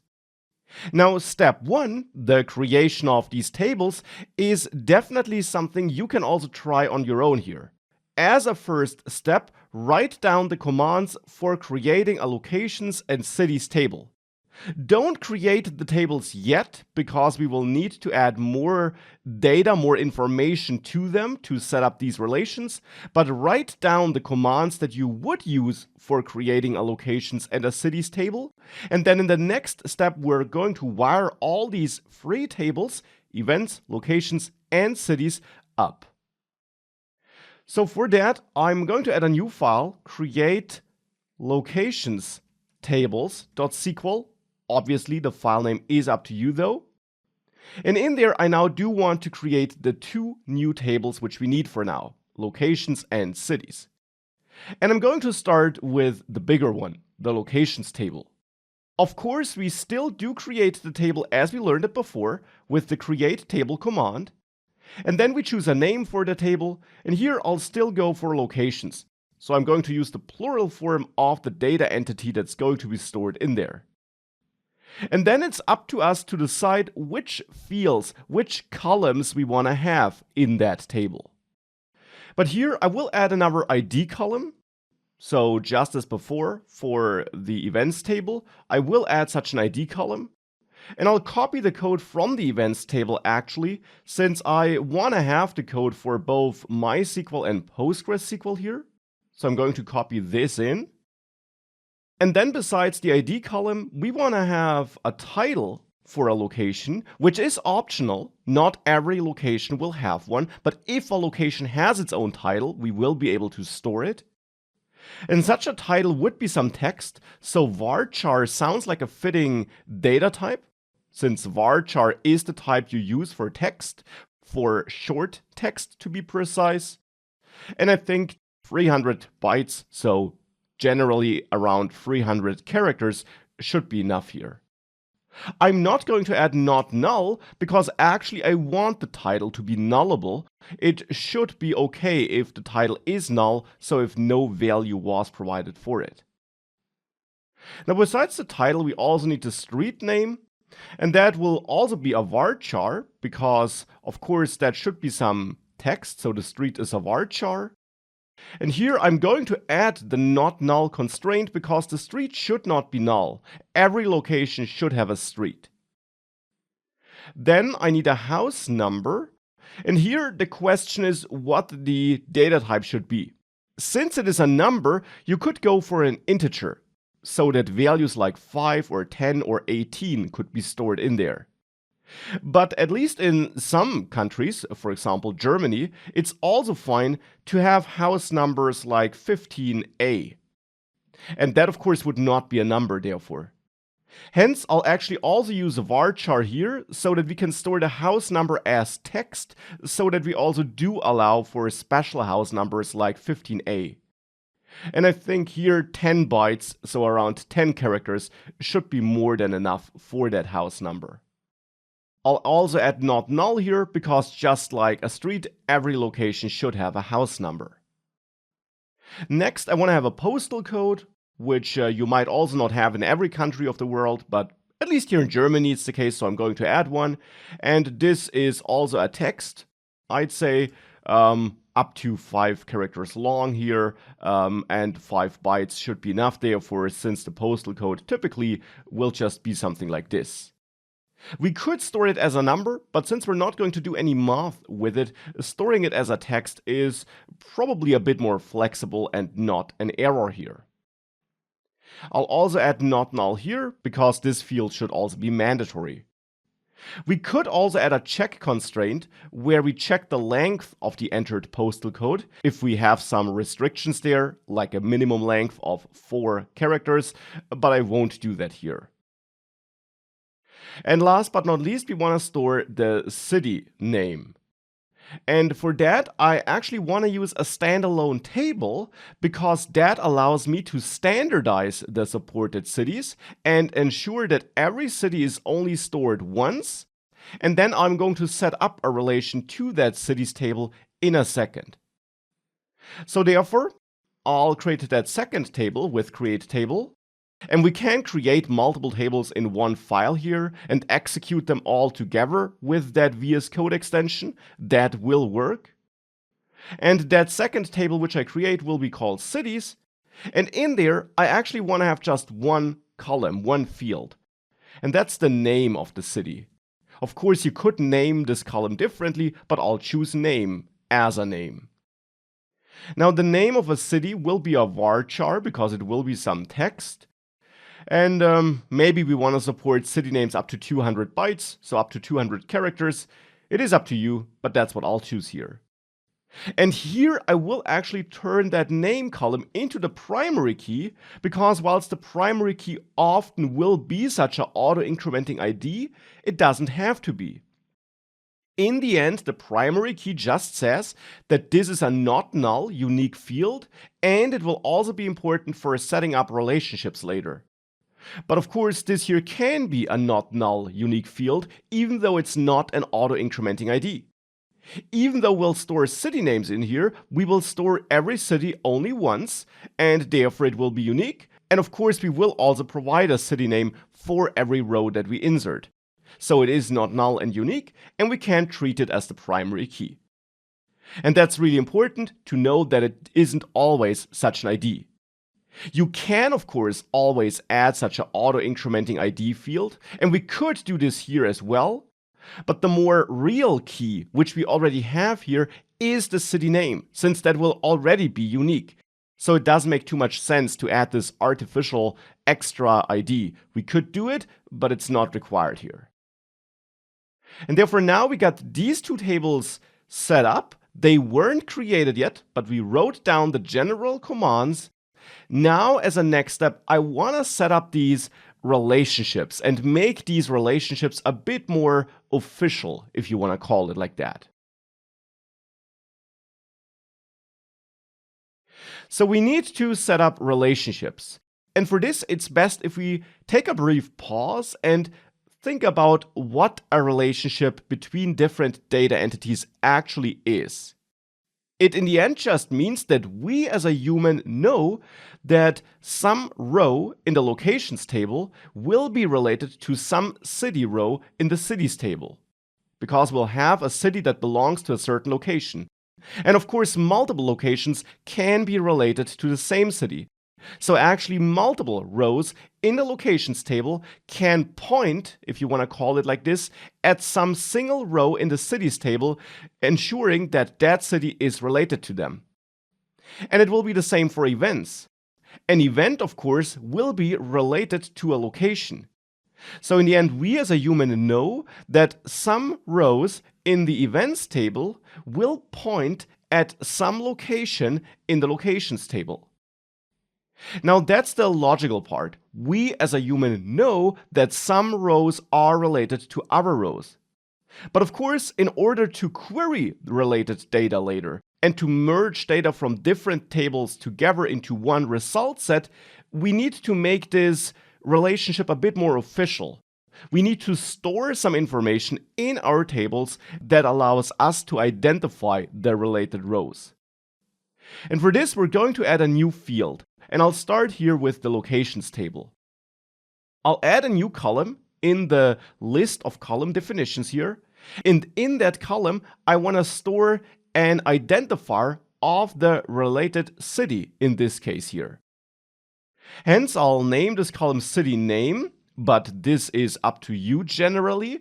The convention just is that you pick up the data entity name of the related data entity, and then the name of the column that stores the unique identification criteria in that related table. So in this case, we're going to set up a relation to the cities table and there to the name column. So city name is a fitting name here. And then you repeat the data type of the related column because we're going to store related values here in the locations table. And that's generally it. Now we can store city names here in locations, and later we'll be able to run queries where we look for related city names here in cities. Now, of course, since for cities we only store the name in that related table, actually merging this table with this table for certain queries doesn't make too much sense because we already do store the city name here. And actually right now we could still insert any kind of city name here in the locations table, and if we don't have a matching row in the cities table, that would be our problem. That's why it's a good first step to have such a column that allows us to store related values, but with that we don't really set the relationship in stone. We still could insert invalid values here. And therefore, to make this relationship a bit more official and to force the database server and system to ensure that we insert valid related values into this city name column, we can add another constraint here, a so-called foreign key constraint. We set up this constraint by using the references keyword, and then we specify the table to which rows in this table, the locations table, should be related to. And you can have multiple foreign keys for a single table. But here we're going to start with one, the city name. The related table, of course, is the cities table. And then between parentheses, you can specify the column in that related table, so in that cities table here, that stores the related values. So in this case, name. However, if you plan to set up a relation to the primary key column of the related table, you can actually also omit the column name here in parentheses. You can also still specify it, but it's not mandatory. And very often you will use the primary key, but it's not a must do. Foreign keys can point at any column in the related table. However, often it will be the primary key column. So with that, we set up this relation, and now with that, the SQL database system which we're using, MySQL or PostgreSQL in this case, will actually ensure that we don't insert city names here in locations that don't exist in cities. So now we get this extra enforcement. If we would try to insert a city name here, which is not stored as a city in the cities table, this insert operation would be blocked. And that's of course very useful. And that's how we set up such foreign keys. However, there is now also one important change we need to make here if we plan to create these two tables at the same time, because then we should actually move the creation of the cities table up front, because we do refer to the cities table here when we create the locations table. So for this to succeed, we should make sure that the cities table does exist before we create locations. And that's what we're doing here now. And now with that, we can also go back to the creation of the events table and copy this code, this command, and add this in the create locations tables SQL file as well. Because I want to recreate this table, and therefore we will have to drop it first, of course, but I want to recreate it such that events are now also related to locations. And that's of course another great practice and challenge for you, because you can also try writing the code for this on your own. After a short pause, which I give you to pause the video and try this on your own, we will set up the relation between events and locations with such a foreign key together. Were you successful? Let's do this together. And for this, it's important to remember that we have a one-to-many relationship here. A single event will only point at a single location. But of course, a single location can be related to multiple events. Just as one location pointed at just one city, but a single city can of course be used by multiple locations. It's now the same for events and locations. And therefore, we want to set up our foreign key here in the events table. You always add the foreign key in the table that is only related to one other row.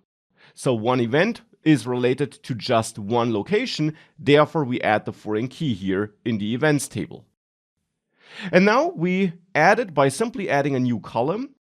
And there, again, you can name it whatever you want, but the convention kind of is to pick up the name of the related data entity, so location in this case, and then an underscore, and then the name of the column that's used for the relation in that related table. And in that case, that will be the ID column, because I'm going to use that primary key of locations.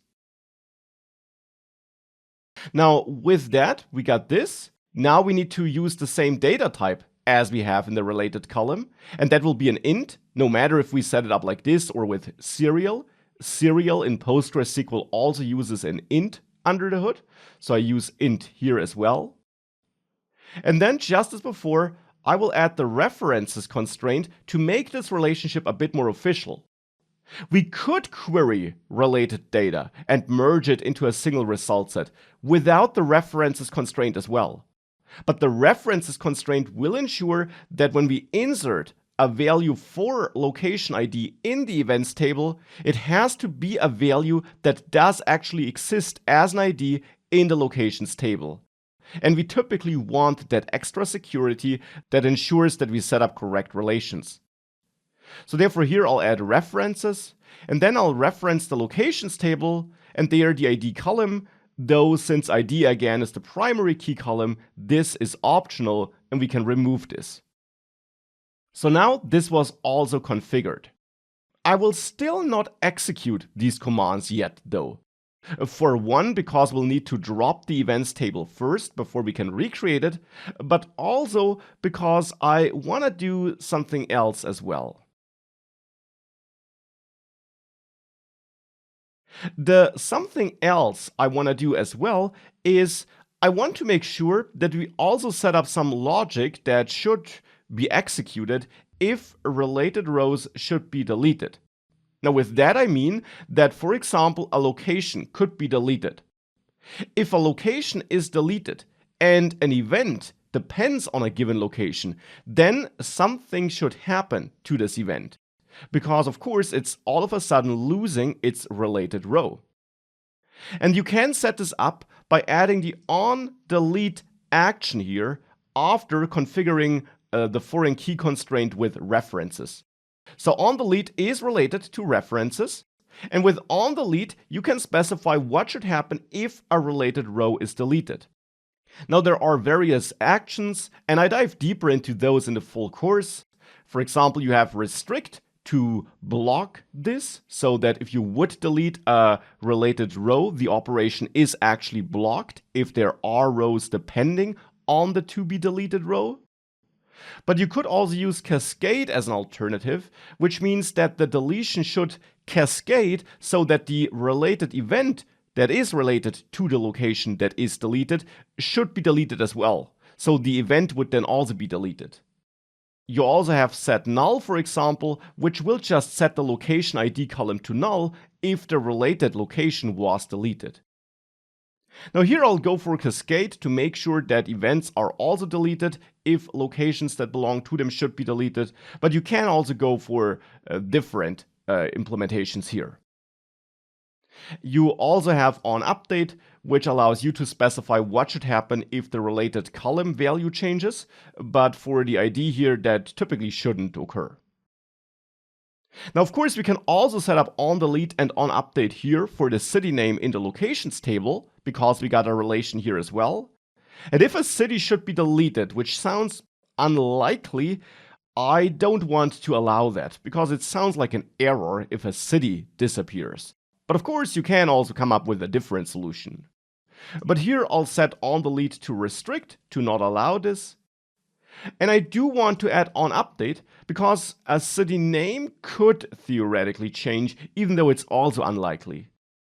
In this case, I'll set up Cascade so that if a related city name should change, we also update the city name here in the locations table, so that this updated city name is propagated to this table as well. And now with that, we configured the relations for these tables. We could now create them and start inserting some data, but I actually don't want to do this right now. Instead, we'll move right on and also implement all the other tables and relations that we see on this slide here. Again, as a practice, you can try getting started with this on your own. The many-to-many relationships will be tricky though, so you might want to ignore those. But you can set up the one-to-one and one-to-many relationships here if you want to, and in general, write down the code, the commands that would be used for creating those remaining tables. We're going to do this together thereafter, and then thereafter, we're going to insert more dummy data, play around with that, and also dive into more queries.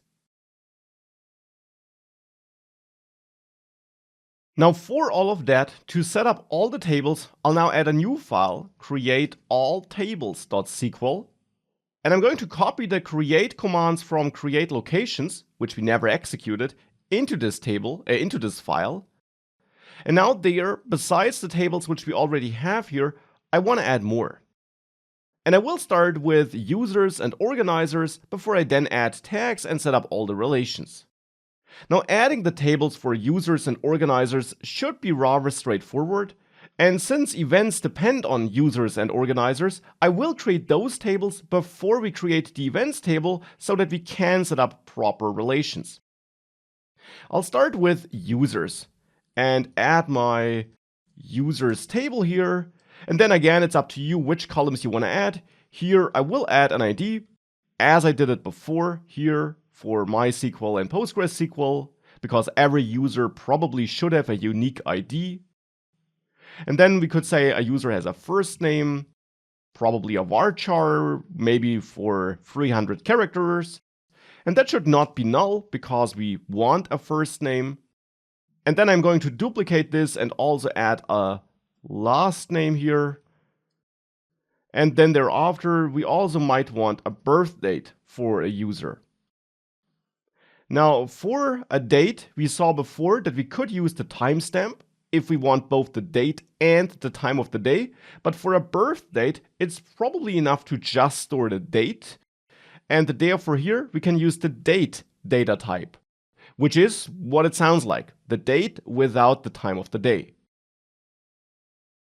This should also not be null, because every user should specify his or her birth date, I would say.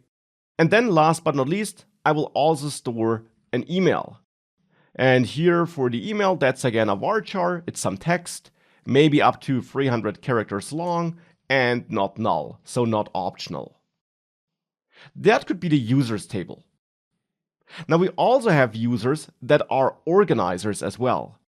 And there would be different ways of modeling this, but one way is to add another table, organizers, where we store organizer-specific data. Now here, to keep things simple, the only organizer-specific data that I want to store is an extra password. But of course, it would be easy to imagine that there is more organizer-specific data that should be stored. Now for the password, I'll choose a varchar of, let's say, 300 or 500, whatever you want to allow. And then also set this to not null, because for organizers, it's not optional. But then, of course, an organizer is also just a user in the end. And therefore, we might want to set up a relation to our users. And we can do this just as we learned. Add a user ID column, data entity name, column name. Use the same data type as we have it here in the users table for the related column. And here I'll use the ID as a related column. So the data type is int. And then here we use references and point at users ID. This, however, is optional since ID is the primary key there. And then we can also make it clear that if a user should be deleted, we also want to delete the organizer that belonged to the user. Because without a user, there also won't be an organizer anymore, because an organizer is just a user with more data attached. Now here in this scenario, a special thing that we have here, at least when modeling it like this, is that user ID is actually not just a foreign key pointing at the ID in the users table, but also the primary key of the organizers table. And you can configure it like this. A column can be the primary key of this table, the organizer table, and at the same time be a foreign key pointing at a related row in another table, in this case the users table. This is possible and something which makes sense here if you model the data like this. I also want to clarify that for users and organizers, we have a one-to-one relationship.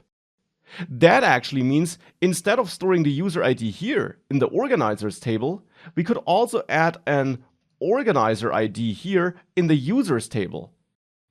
So instead of doing that, or in addition to doing that if you wanted to.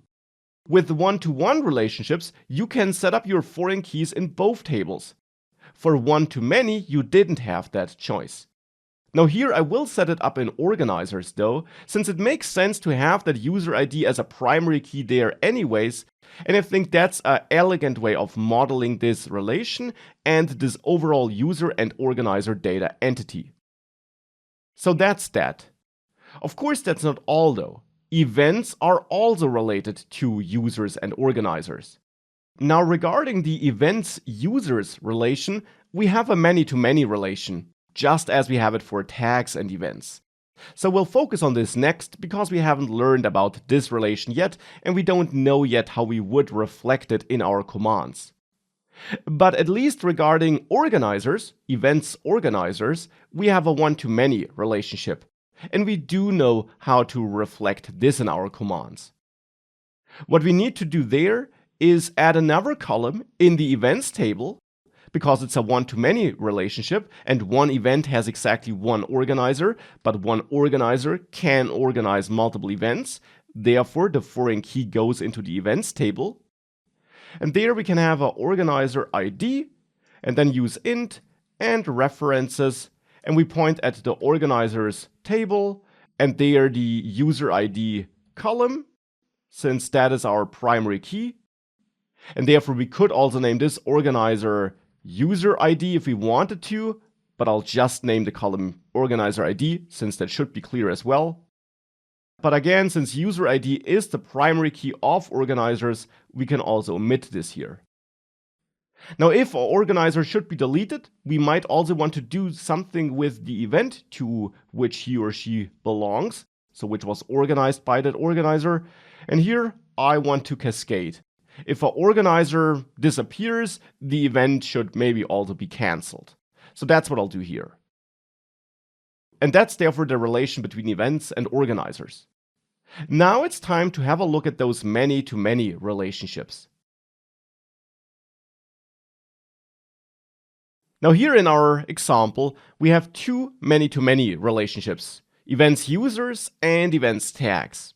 And there's one problem that we'll have with those many-to-many relationships. When working with many-to-many relationships, you need intermediate tables, also called linking tables. And here's a simplified example. We have events users, and one event can have multiple registered users, and a single user can register for multiple events, hence it's many-to-many. The problem is that here we can't add a foreign key in either of the two tables since we would need multiple values, because again, one event can have multiple users and one user can belong to multiple events. So therefore here we actually have no way of adding a single foreign key column unless that column would store multiple values, which goes against data normalization. There we don't want to have multiple values in one column. Instead it should be one value per column. So therefore no direct connection is possible, at least if we adhere to data normalization, which we should. Therefore what we need here is a intermediate, a linking table. An extra table that is created that is only there to store relations between events and users. So this table could be named events users, and it stores event IDs and user IDs, and maybe an extra ID column, though that's not mandatory. And then we can store relations, where we have one row per relation between the two main tables. That's the idea, and that's how we can reflect many-to-many relationships. And that is how you will reflect many-to-many relationships when working with relational database systems, as we're doing it here with SQL. And therefore, back here in our code, so to say, we now want to create a tags table because that was missing. But for the relation between events and users and events and tags, we also want to create those linking tables. And therefore, these are a couple of things we should do. Now, I'll start with the tags table because that will be a very simple table. I'll name it tags, and in there I just want to have a name, so the name of a given tag, and that name should be a varchar up to 100 bytes long, and it should not be null, or to be precise, it should actually be the primary key here. And that's all. So just like cities, that can be a very simple table. But now we need those linking tables. And there we could start with events users, so that we're able to actually register users to our events, so to say. For that, below the events table here, because we will use both the events and the users table in that linking table, hence it has to come after the creation of the two tables, I will add another new table, and that will be the events users table. Now it's up to you how you name that table, but since it's a linking table, you typically include the names of the two related data entities or the two tables that will be connected. In this case, events users. And then in there, in this table, I want to have an event ID column, which stores the, event IDs. And then also a user ID column, which stores the IDs of the related users. And then again, we'll have one row per connection. In addition, we could also add a registration date if we wanted to, but I'll not store that here. But I just want to make it clear that you, of course, can store more data as well. This linking table is not restricted to just storing the two related IDs or related primary keys, but that you could store extra data that belongs to a registration, which this is in the end, as well. But here I'll keep it simple and just store event ID and user ID. Now you do set up those columns just as we did it before. Since we'll point at IDs, I'll use int here, and then the reference is constrained.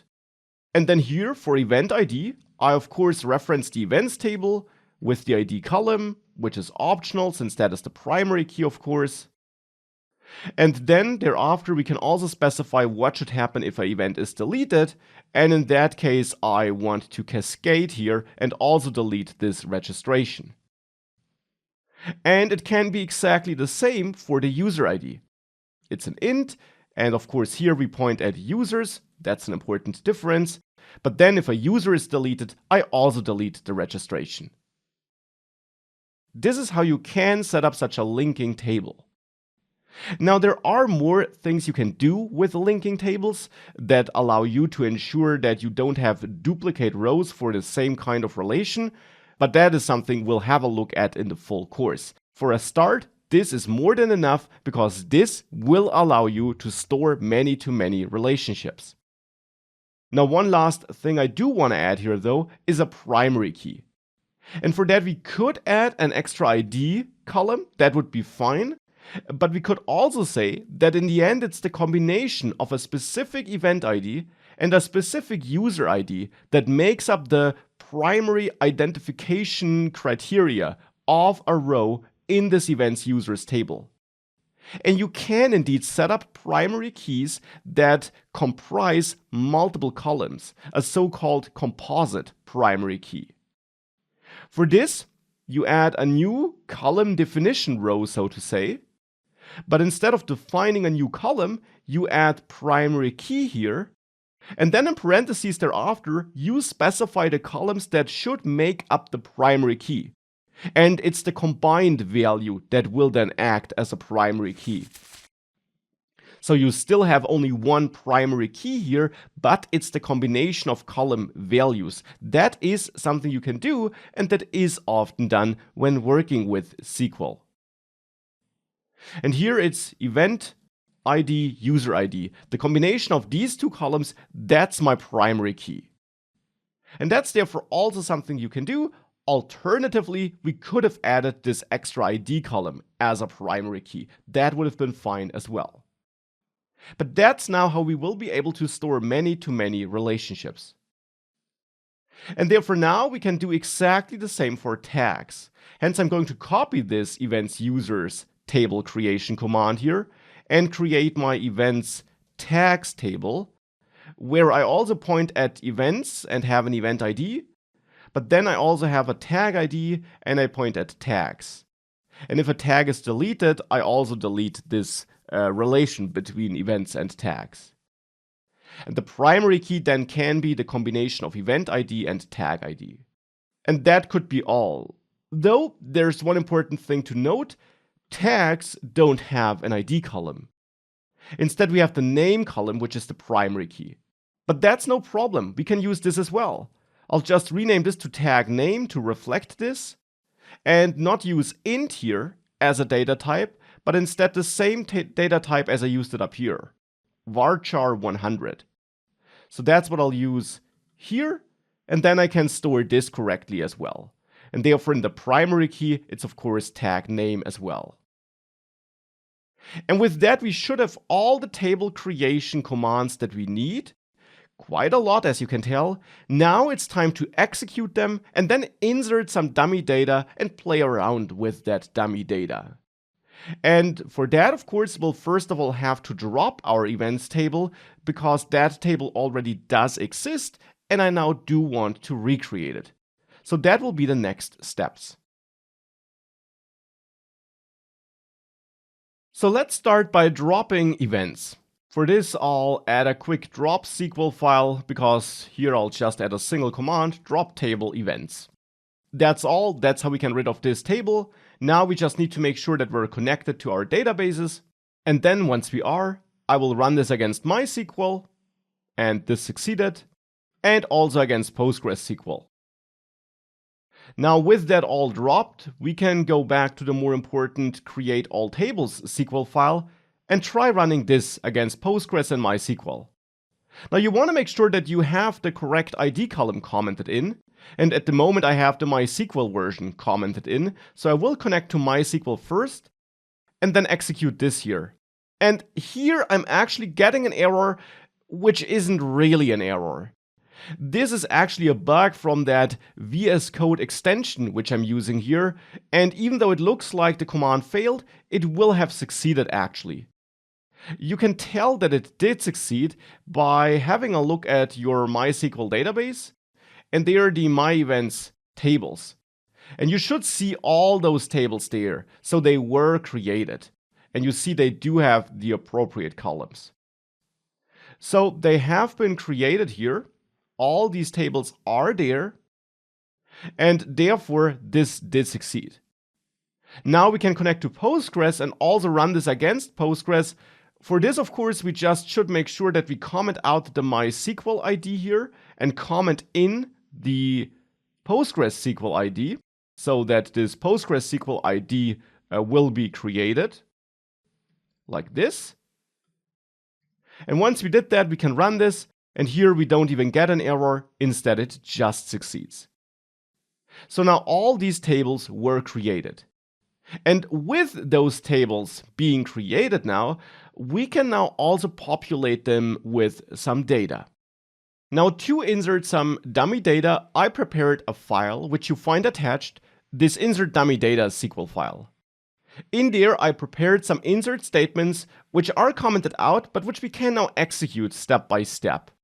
For some commands, we will have to fill in some placeholders once other commands have been executed. And here I want to start by creating or by inserting some data for tags and cities.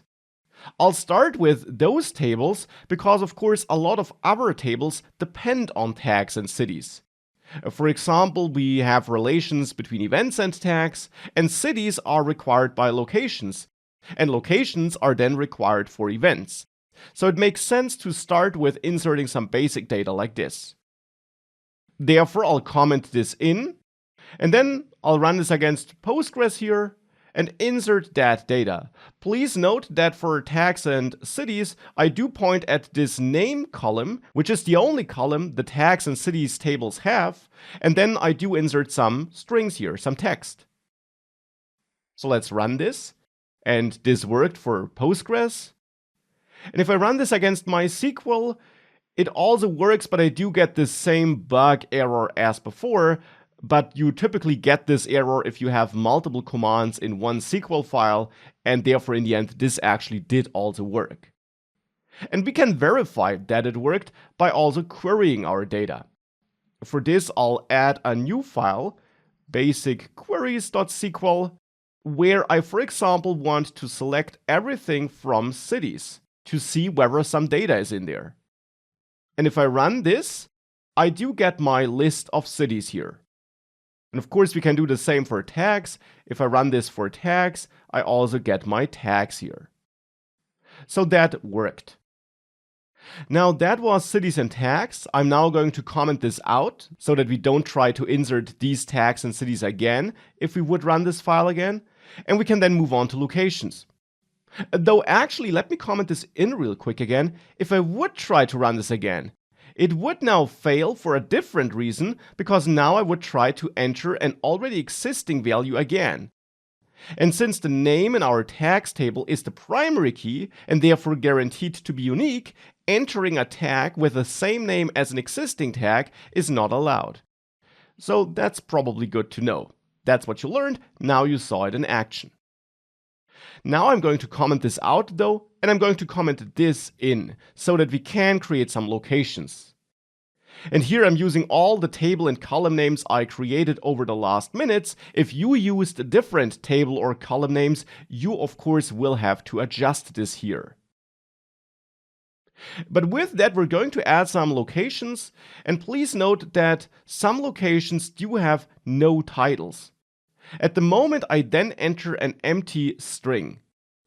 This would be okay, but since we actually do allow for null values in the title column, because we did not add the not null constraint, we can actually also change this and instead add null as a value, which means we want no value.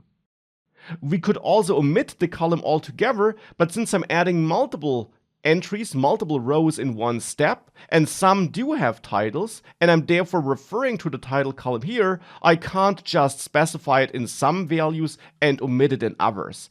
Then if I do enter multiple values in one step, all need to target the same columns. Hence then, if some values should leave a column blank, empty, we have to use the special null type to make that clear. So therefore here with that, I can now run this and create some locations. We get the MySQL bug error here for MySQL, but if I then do connect to Postgres and we run it against that, there it works. And now we got some locations as well. And we could query them, but they will be there. Hence, I'll comment this out and continue with users. Now I want to insert some users, and therefore it's the same as before. I'm specifying a date here. That's noteworthy. It works like the timestamp, just without the time portion. So you have some text using a special format, this format here, where you have year, month, and then the day in the month. And then this will be stored as a date, since birth date is of type date in our column definition. So now if I run this against Postgres, this works. And we can also run that against MySQL, and there we get the same bug error as before, but it will also have worked. Now we got this, and now before we continue with organizers and events, I want to get some IDs. Because for organizers, I, for example, need to know my user IDs. And therefore, I should first of all query the users to find those IDs. Hence, I will select everything from users here, and then run this. And then here I get the IDs of these users. In this case, 1, 2, 3, 4. That's typically what you should expect, but it's always worth taking a closer look if you plan on inserting related data where you want to use IDs. And if you had a real application that would be doing that, instead of us doing it manually, the application might run a query like this first to find the ID of a certain user, and then run another command where that ID is then used to insert some related row in another table. Now here I do know some IDs, and now it's of course up to us which users should be related to a given organizer. So which users should be organizers. Here I'll simply use the first two users, so the users with IDs 1 and 2, but of course you can use any IDs. Here I also added a comment that of course here I have a dummy password like this. In reality, your application that's talking to your SQL database would actually encrypt the password and store the encrypted password. But the encryption is something that would be done by the application, not by the SQL command. So here I just have this dummy value. And now the users with the IDs 1 and 2 will become organizers. So let's execute this as well. Here against MySQL with that well-known error, and then thereafter against PostgreSQL where it works. So that's that. Now we can comment this out and then also store some events. So for this, I'll comment this in. And now here we also need some concrete IDs. To be precise, when I insert an event, I have a location ID and an organizer ID in that order. So here we need the location ID, here we need the organizer ID. And therefore we should query that again. So therefore here I can query everything from locations to get my ID here. And it's up to you which locations you want to pick for this event here. It's a new in town event, so maybe it makes sense to host it in the beer hall, so I will use this ID 1 here. But again, that is up to you. So 1 is my location ID. Now for the organizer ID, I want to query from organizers. And there, of course, I have these user IDs to which I'm referring, and I can use 1 or 2 here. And in my case here, I will use 1 here as well. So that's the organizer ID. If we now try to run this against PostgreSQL, it works. And if we connect to MySQL, there it should also work. We just get this well-known bug error. But with that, we're getting closer to the end. We inserted a lot of data. Now we have to insert data into our many-to-many linking tables. Now, inserting data into such linking tables works in exactly the same way as it did for other tables, though. There's nothing special about it. Now here for events tags, we need to target the event ID and then the tag name. And for events users, we have to target the event ID and then the user ID. And if you're not sure what your column names were, you can simply have a look at your column creation commands here, or your table creation commands, to find out how you labeled your columns here. So that's that. Now we need to find out which event IDs we have so that we can connect some events, and we also need them down here as well as the user IDs. So again, if we run some queries and we get our events, of course at the moment I have only 1 event and that has an ID of 1. So that's the event which I do want to connect. Hence here I can use 1 for all those tags. So these tags all belong to the same event. And that's the idea. 1 event can be connected to multiple tags, and 1 tag, on the other hand, could also be connected to multiple events if we had multiple events here. And then it's the same for events and users. Here I'll also use the event ID of 1, which is the only event we have. And then we need to find out some user IDs by querying users. And now let's say actually Julie and Michael are registered for this event. So that would be the users with IDs 3 and 4. and therefore here we have 3 and 4, and we don't need the last row actually. And that's how we now could insert that many-to-many relationship data into those linking tables. And the more events and so on you have, the more rows you might have in those linking tables, of course. So if we now run this, here for MySQL, it works with that well-known error. If I run this against PostgreSQL, it just works. And now we inserted all that dummy data for that single event and those different locations and users into our tables. And that's a great first step. Now we did add all these tables now, and we did set up the relations between those different tables, so between the rows in these tables.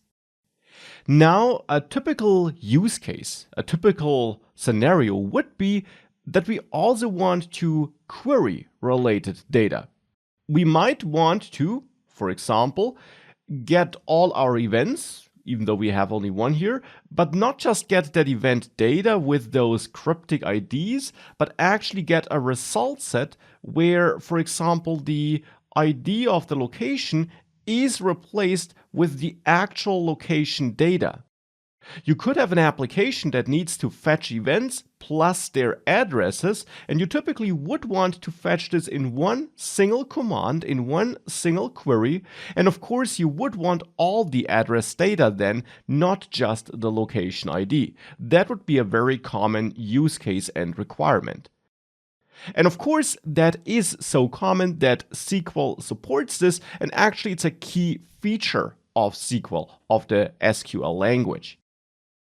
For this, I'll add a new file, queries with relations.sql, and in there we'll dive into such queries that will actually merge different tables and the related data. So for that, let's start simple. Let's say we want to get all events. Here we only have one, but of course we could have multiple events. And therefore, of course, we could run a query like this. This is what we did before in the course already. If we execute this here against Postgres, I get all my event data. And here we can see what I meant. For location ID and organizer ID, we only get the IDs. We don't get any detailed location data, of course, because that detailed data is not stored in the events table. Therefore, what you would do in such cases where you want to merge data across tables, which again is a very common requirement, is you would perform a so-called join with the join clause. To be precise, typically with the inner join clause, though we will also soon learn about the left join clause as an alternative. But let's start with inner join. Inner join does what the name kind of suggests. It joins data from multiple tables into one single result set. And that's also important. It does not change the original data or the original tables. Data doesn't get merged into a new table. It's just about generating this result set for this select statement. And for that, with inner join, we can combine data from multiple tables. To be precise, related data. Because combining unrelated data and merging any kind of addresses with any kinds of events would be possible with other queries. You will learn about them in the full course as well, but it's rarely helpful. So here we would want to join our events table with the locations table. And you do that by typing inner join, and then after the inner join keywords, you add the name of the table, in this case locations, that should be merged with your other table. By the way, you can have multiple inner joins in one and the same statement, in one and the same query, but we'll see this later. For the moment, let's just join one table with our events table here.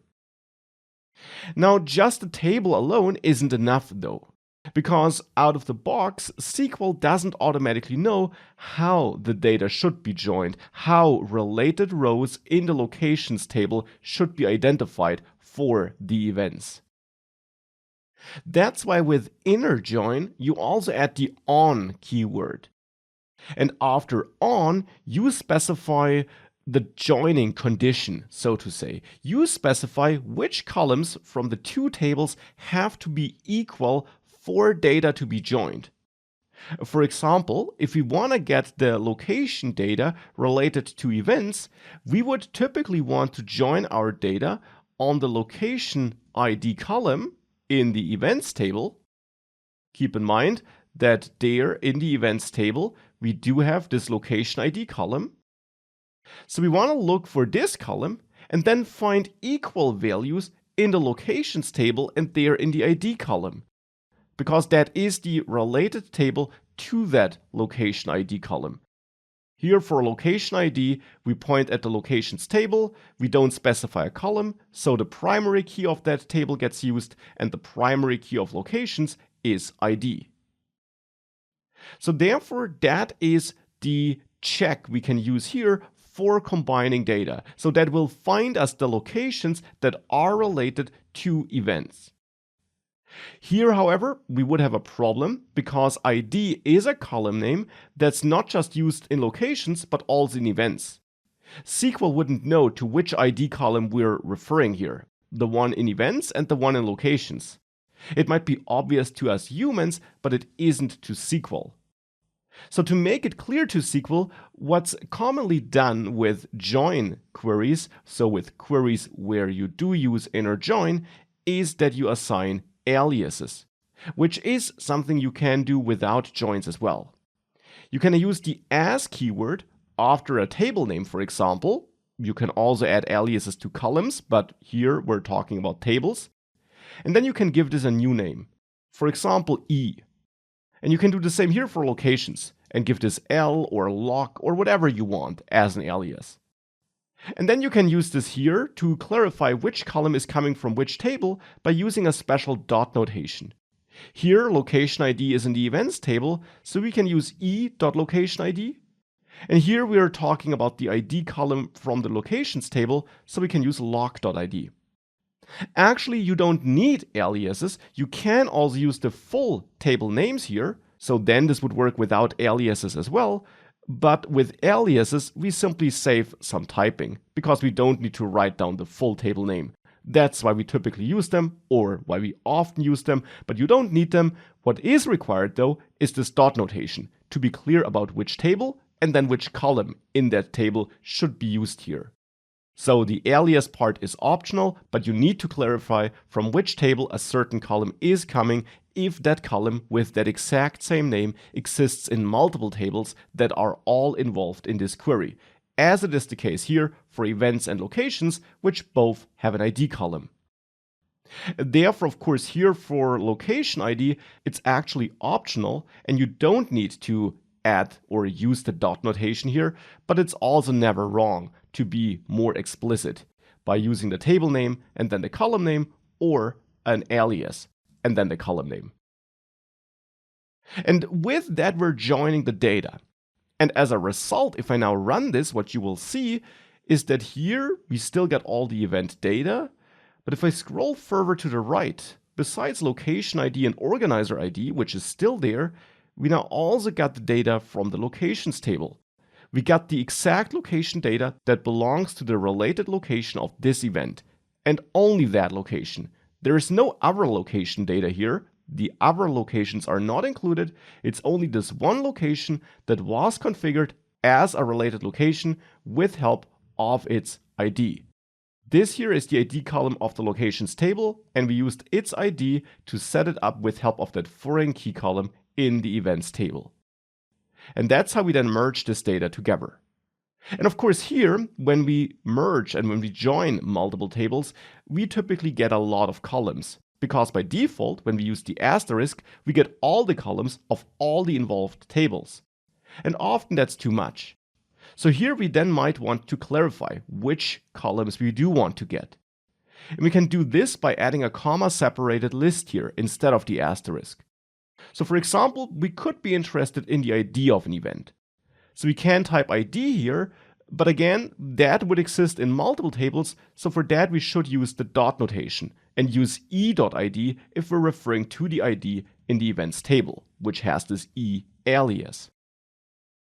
Then we might also be interested in getting, let's say, the name of an event and the date planned, but maybe not the other data. But then we're interested in more data about the location.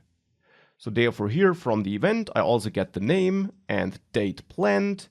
And here the dot notation is actually optional because name and date planned doesn't exist like this in the locations table.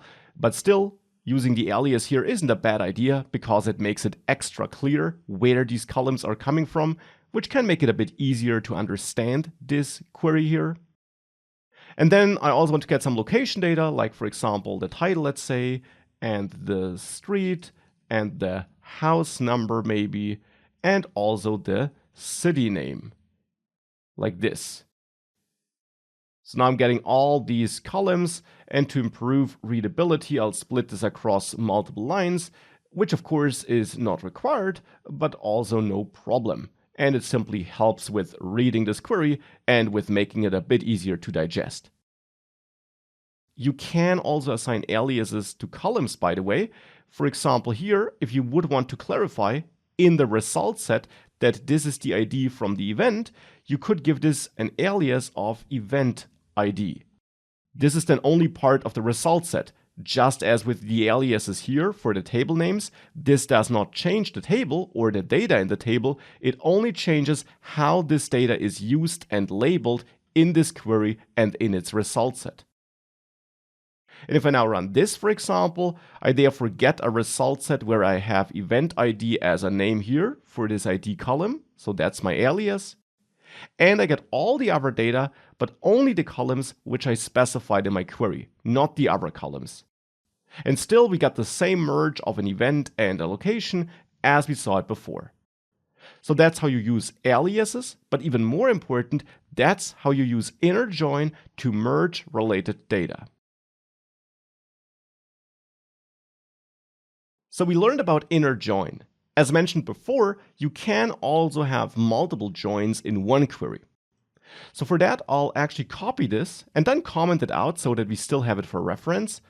But then I want to repeat it, but I want to also join another table. We could also join the cities table, but since the city name actually already is the full city name, since we use that as a primary key in the cities table, that wouldn't make too much sense here probably. What might make more sense here is that we also join in all the registered users. And we can easily do that by adding another inner join. Of course, we could also just join users and events, but we can also perform such a join with locations and users and events. There are no limits. You can join whatever you need to join to get the result set your application needs or your use case needs. So here, if I want to join in my users as well, we first of all have to remember that we got a many-to-many relationship here. So we got this events users linking table. And therefore, if we want to join events with user data, we actually need to go through that linking table, so to say. We can't directly join the users table because there is no direct relation. We got no foreign key in events or users that could be used for establishing the relation between events and users. Instead, that's only the case here for events users. There we do have our connection to events through that event ID column, and hence it's this events users table that needs to be joined in first. So here I'll again give this an alias, EU maybe, and then just as before, we add the on keyword. You always need that when configuring a join. And then here we again have to clarify how our columns from these different tables are matching. And of course here we know that in the events users table, we got this event ID column, which stores the IDs of related events. And therefore we want to identify fitting events by looking at the e.id column. So the ID column in the events table, which stores the related event IDs that are also stored in the events users table. With that, we get entries from that linking table, but of course we're ultimately interested in getting the concrete users. And therefore we need to join in another table. We also need to join in the users table.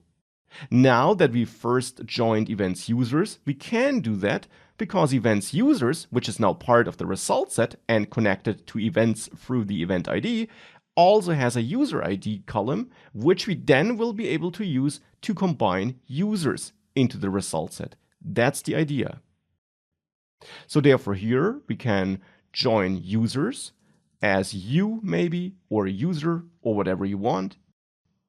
And then we do this on EU user ID, so the user ID column in our linking table, which has to be equal to u, so the users table, .id. So the values stored in the ID column of the users table, where we have equality between those and the user ID column in the events users table, we have a match. And then this will give us this data. Now we probably also want to see some users data in the result set. So here we can then get, let's say, the first name from the users table, using the dot notation to make it really clear where this is coming from, and the last name. And of course we could get any data we want. And with this now, if we run this command, we also get a result set, but now with multiple rows. Now we get multiple rows even though it's the exact same event, as you can tell by looking at that data. We also got the exact same event ID. But we have multiple rows here because we got multiple users that are registered for this event. We see different users here. And of course, therefore, we get multiple rows because every combination between an event and a user is a brand new row in the result set. So in the events table, it's still only one event, but the result set gives us one row per relation, which makes a lot of sense because how else would this be reflected? And therefore now if you had an application that needs all the user event combinations, it would now get a list of all these combinations. For example, that this first event is actually combined with two different users. And that's how we can also create such a result set, which is arguably a bit more complex because now we use multiple join statements to combine data from a lot of different tables. And that's of course absolutely also something you can do when working with SQL. So we did explore the inner join clause before. There also is another join clause that works a bit differently, and that would be the left join. For this, let me comment out this select statement, and let's now perform a left join. For this, we still add a select statement. It's still a select command. We still run a regular query, but now we'll join multiple tables with a left join. For this, let's maybe say we actually get all our locations, so I get everything from locations. And of course, if I would run it just like this, I therefore get a list of all my locations with all the data. That shouldn't be too surprising. But now let's say we want to merge this with some events data. So kind of what we did before, but I'm starting with the locations table as a base table here, if you want to call it like this. Not because you always need to do that for left join, but because it helps with understanding the difference between left and inner join in this scenario here. Because now I can join this with my event data with help of an inner join as I did before, just to show you that difference. For this we add inner join, then the name of the related table, events in this case, and we can assign aliases here for the same reasons as before. And then just as before, we need the on keyword. And here, if we want to merge locations with events, we can use the same condition as before, even though the order of tables is different now. But it doesn't matter. I'm merging my data which I get from locations with my data that's stored in events. And therefore, this condition can still be used because I'm still working with the locations and the events table. And I'm still using the same aliases even. So this will still work. And as a result, if I run this, I get a similar result set to what I had before. The only difference is that now the location columns come first if I just use the asterisk for querying, as I'm doing it here, because I'm fetching from the locations table first. But then I still have the related event data, so that didn't change. And please note that we get back one row because we have exactly one event that has a related location, and we're getting exactly that data. Or put in other words, we're getting all the locations with all their related events, and in this case only one location has a related event, one single related event. But now watch what happens if I swap inner for left. And that's all that changed. It's the same kind of query besides that. We still have on with the same condition. We got the same tables and the same aliases, but I replaced inner with left. And therefore, instead of performing an inner join, we perform a left join. Now watch what happens if we now run this. Now in the result set, we get way more rows. To be precise, we get all our locations here. All locations, but if we scroll to the right, only one location has a related event. For the other locations, the event data is null because no related event was found. And that's indeed the difference. With a left join, you always get all the data, all the rows from the left table, from the left sub-result set, so to say. So in this case, the left part of left join is this part here. So we get all the rows from locations, and then all those rows are merged with all the data from the table that you specify after left join. And if there are rows, if there are locations in this case, which don't have a matching event, then we still get those rows, but for the event data we simply see null, as we see it here for these rows. So that's the difference. And both joins have their place. Both joins can be exactly the right tool depending on what your goal is. If you're looking for all the locations that have events attached to them, inner join is the correct clause. If you, on the other hand, want to get a list of all locations, no matter if they're related to any events or not, but in addition you do want to get any related events data, then left join would be the place to go. And of course, we can also have multiple left joins in one statement, and we can even mix and match left and inner join in one and the same query if we want to. Let me show you an example here.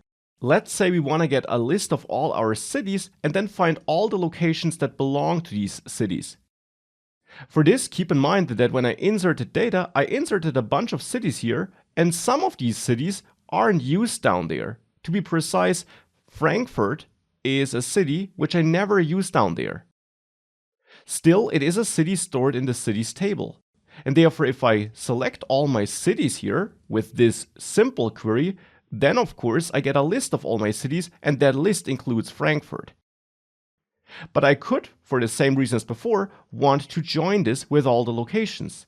And if I still want to get all the cities, no matter if they do have an attached location or not, I can use a left join.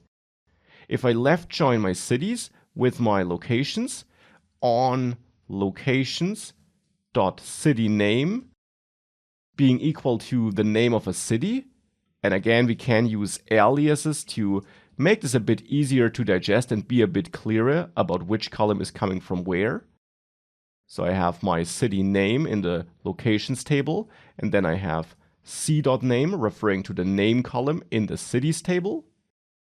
Then if I run it like this, what you will see is that if we run that, we got a bunch of rows and we got all the cities, including Frankfurt, which simply doesn't have any location data attached. On the other hand, for some cities like Munich, where we have multiple locations that are part of that city, we get multiple rows because we have different locations thereafter, as you can tell here. These are different locations, different streets, different house numbers. That's why we have multiple rows here, because we have one row per relation combination. And that's a left join. It includes Frankfurt. I can, of course, also use an inner join to not include it anymore. So if I do that, if I get my inner join here, then you will see that Frankfurt is not part of the list anymore. But my main point was actually that you can have multiple left and inner joins, and that's indeed the case. Let's go back to our left join here, and we saw that we can use multiple inner joins before already. Let's now say that now that we joined in the cities, we also want to join in events that take place in those cities. So for that, we first of all reach out to our locations.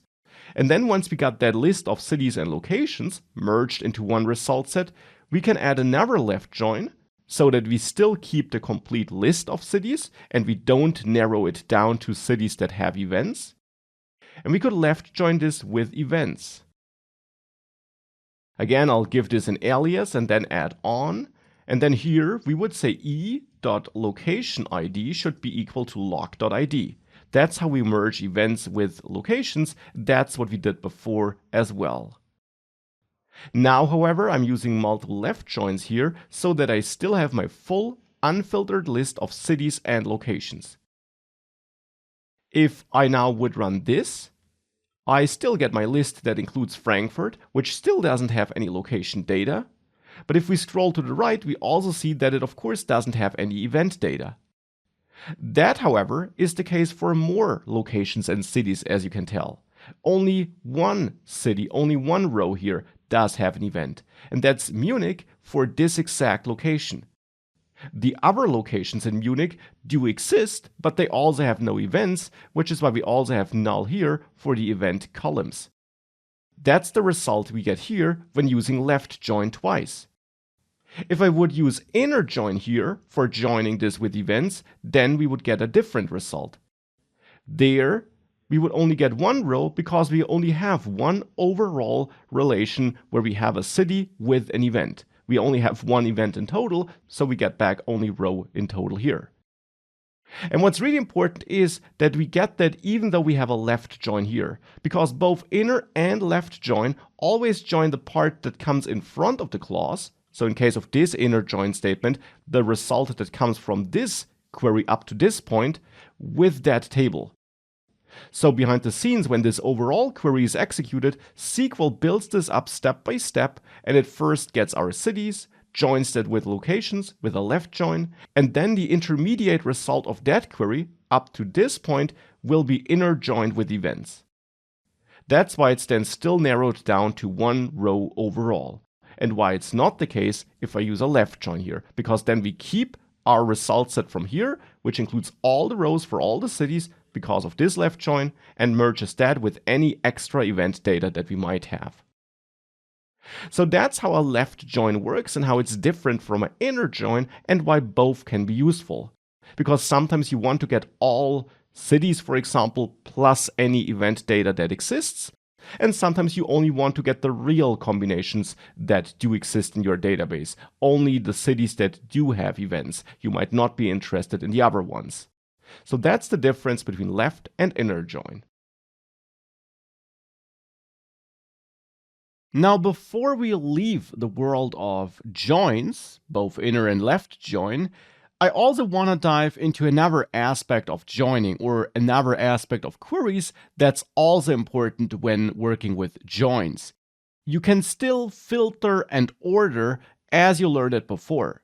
So for example here, where I'm getting my cities and I'm then joining this with locations and events, we can still filter here. For example, I could still filter for only the cities that are called Munich, which of course is only one city. But I could do this, I could add this filter, this where clause, and if I do that and I run this, I therefore of course get only the combinations that include Munich as a city name. I still get multiple rows because I have multiple combinations, but it's only Munich. And this also shows us something really important, which is important about SQL in general: the order of how queries are being executed. The filtering here clearly is only applied after we went through all these joining steps up front. Because if that would not be the case, we would only get one row. Since we get 3 rows, clearly the joining has been done already before the filtering kicks in. And that is of course important because that allows us to filter on the joined data instead of the data from one table only. This might matter because we're interested in all the combinations for Munich, but it could also matter because we're maybe not filtering for some field that's part of the original table, but instead we might filter for some field that's part of another table here. For example, I could also take something from locations or events and add this here in the where clause. Or mix and match columns from different tables with and or. That's all possible. There are no restrictions regarding that. So here, if I'm looking for events where the date planned is greater than, let's say, 2025, January the 1st, then I would actually not get any results at all because we have no event that satisfies this condition.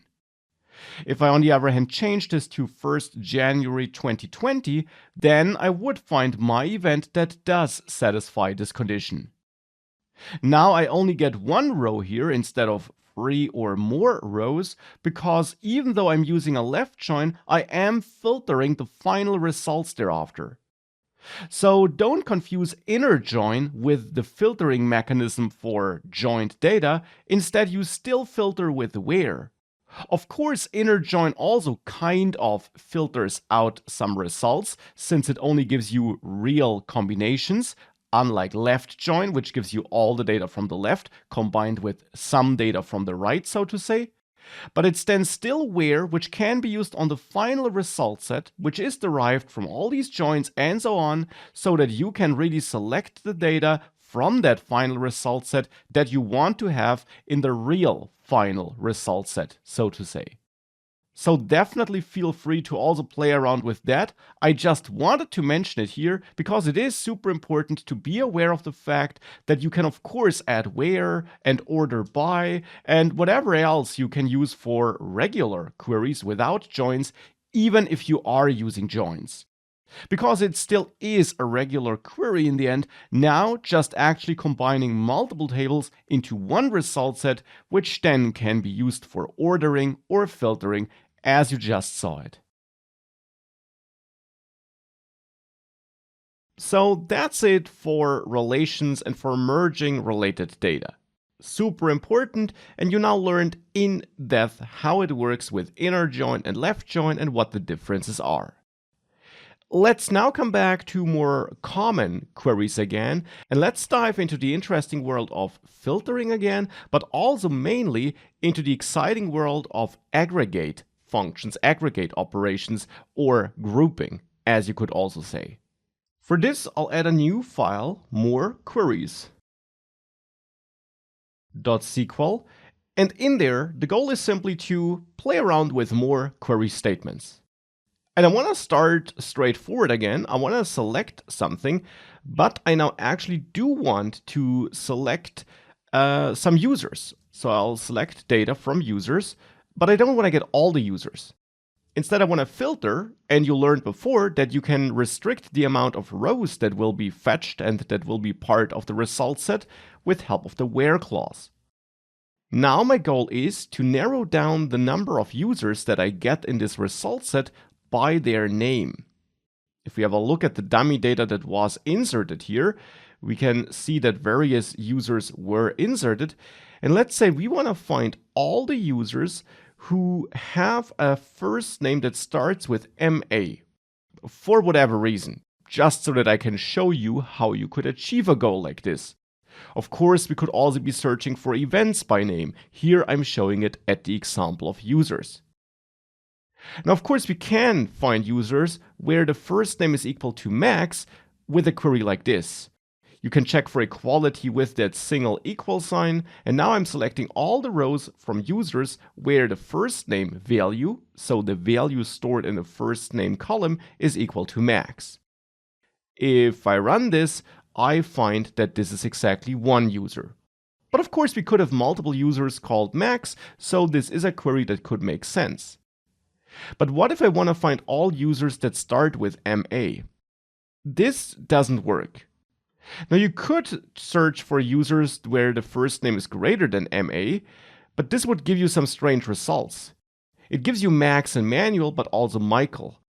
Because if you use comparison operators like greater than or smaller than with characters, so with text, then it doesn't look for the rest of the word, and find all the words that start with MA, but instead it simply compares all the values in first name and finds if those are treated to be bigger than MA.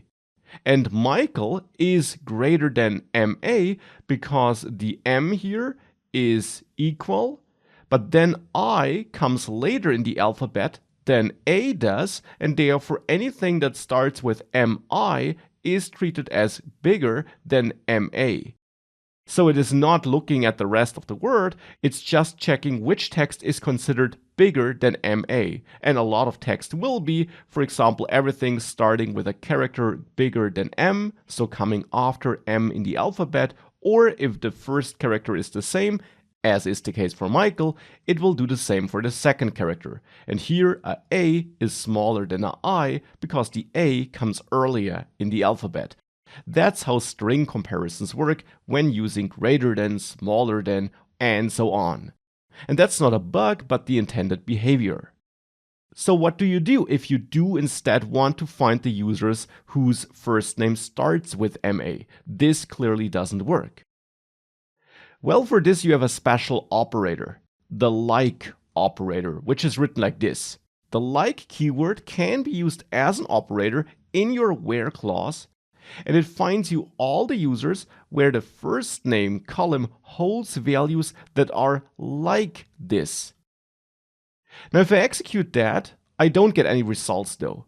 Instead, now here we need a so-called regular expression, which is a string with some placeholder characters.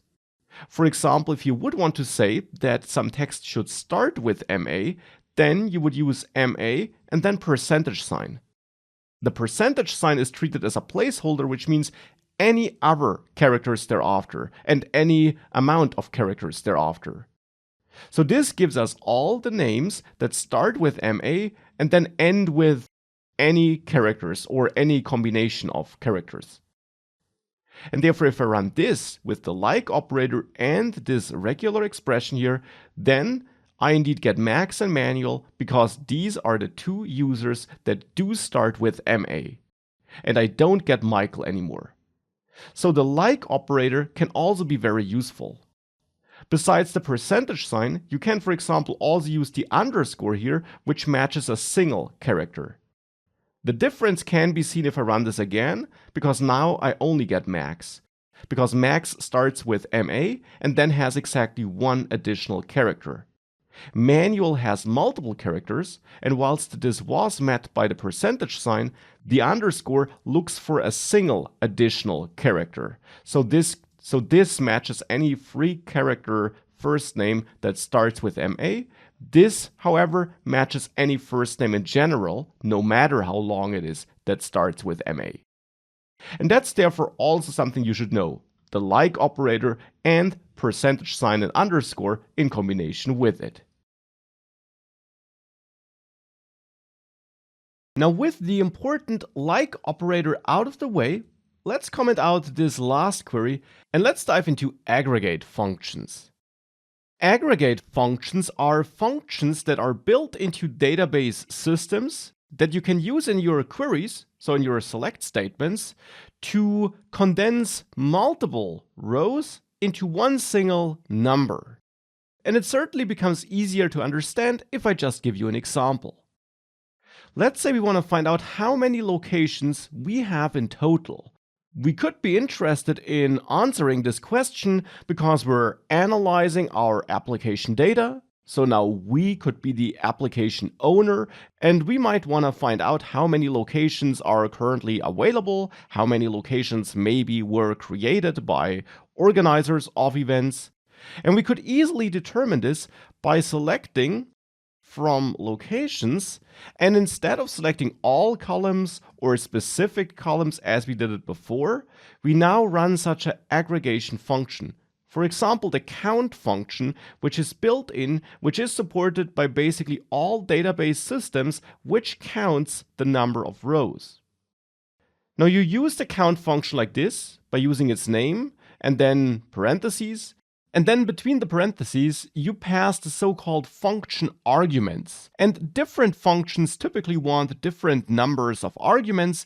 The count function wants one argument, and that would be the name of the column for which it should count the values. So basically the rows, though it is worth noting that count will ignore null values. So if you pass in a column that contains null values, those would be ignored for counting, which can sometimes be the desired result. Therefore here I'll pass in the ID column because of course the ID will always be set. It will never be null here for this table, and hence this in the end will count all the rows of that table. Now as another side note, just as mentioned earlier already, I wrote it all uppercase. I wrote count all uppercase, but this is optional. I'm doing this because I'm writing all these keywords and built-in functions uppercase to make it clear that these are not names I came up with, but that these are reserved names made available by SQL or the database system. But you could also write it lowercase because the casing, as mentioned before, doesn't matter. So if I now run this, I get 7 as a result here because I have 7 locations here. Now, besides count, there also are other aggregate functions like min or max to get the smallest or biggest number in a given column, or sum to get the sum of all the values stored in a column. We could do this here as well for the ID column, since we do store numbers in the ID column, but of course that sum isn't too meaningful. It's just the sum of all our IDs, which, yeah, isn't that useful of an information, I would say.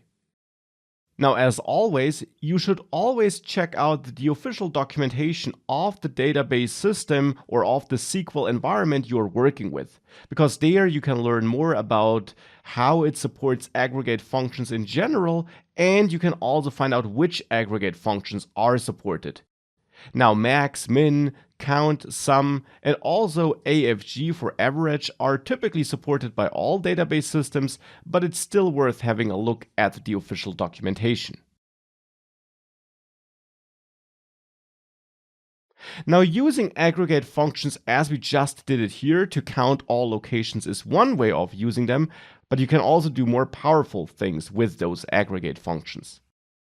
For example, what if we actually want to get a list of all cities, but then for every city we want to know how many locations exist in that city?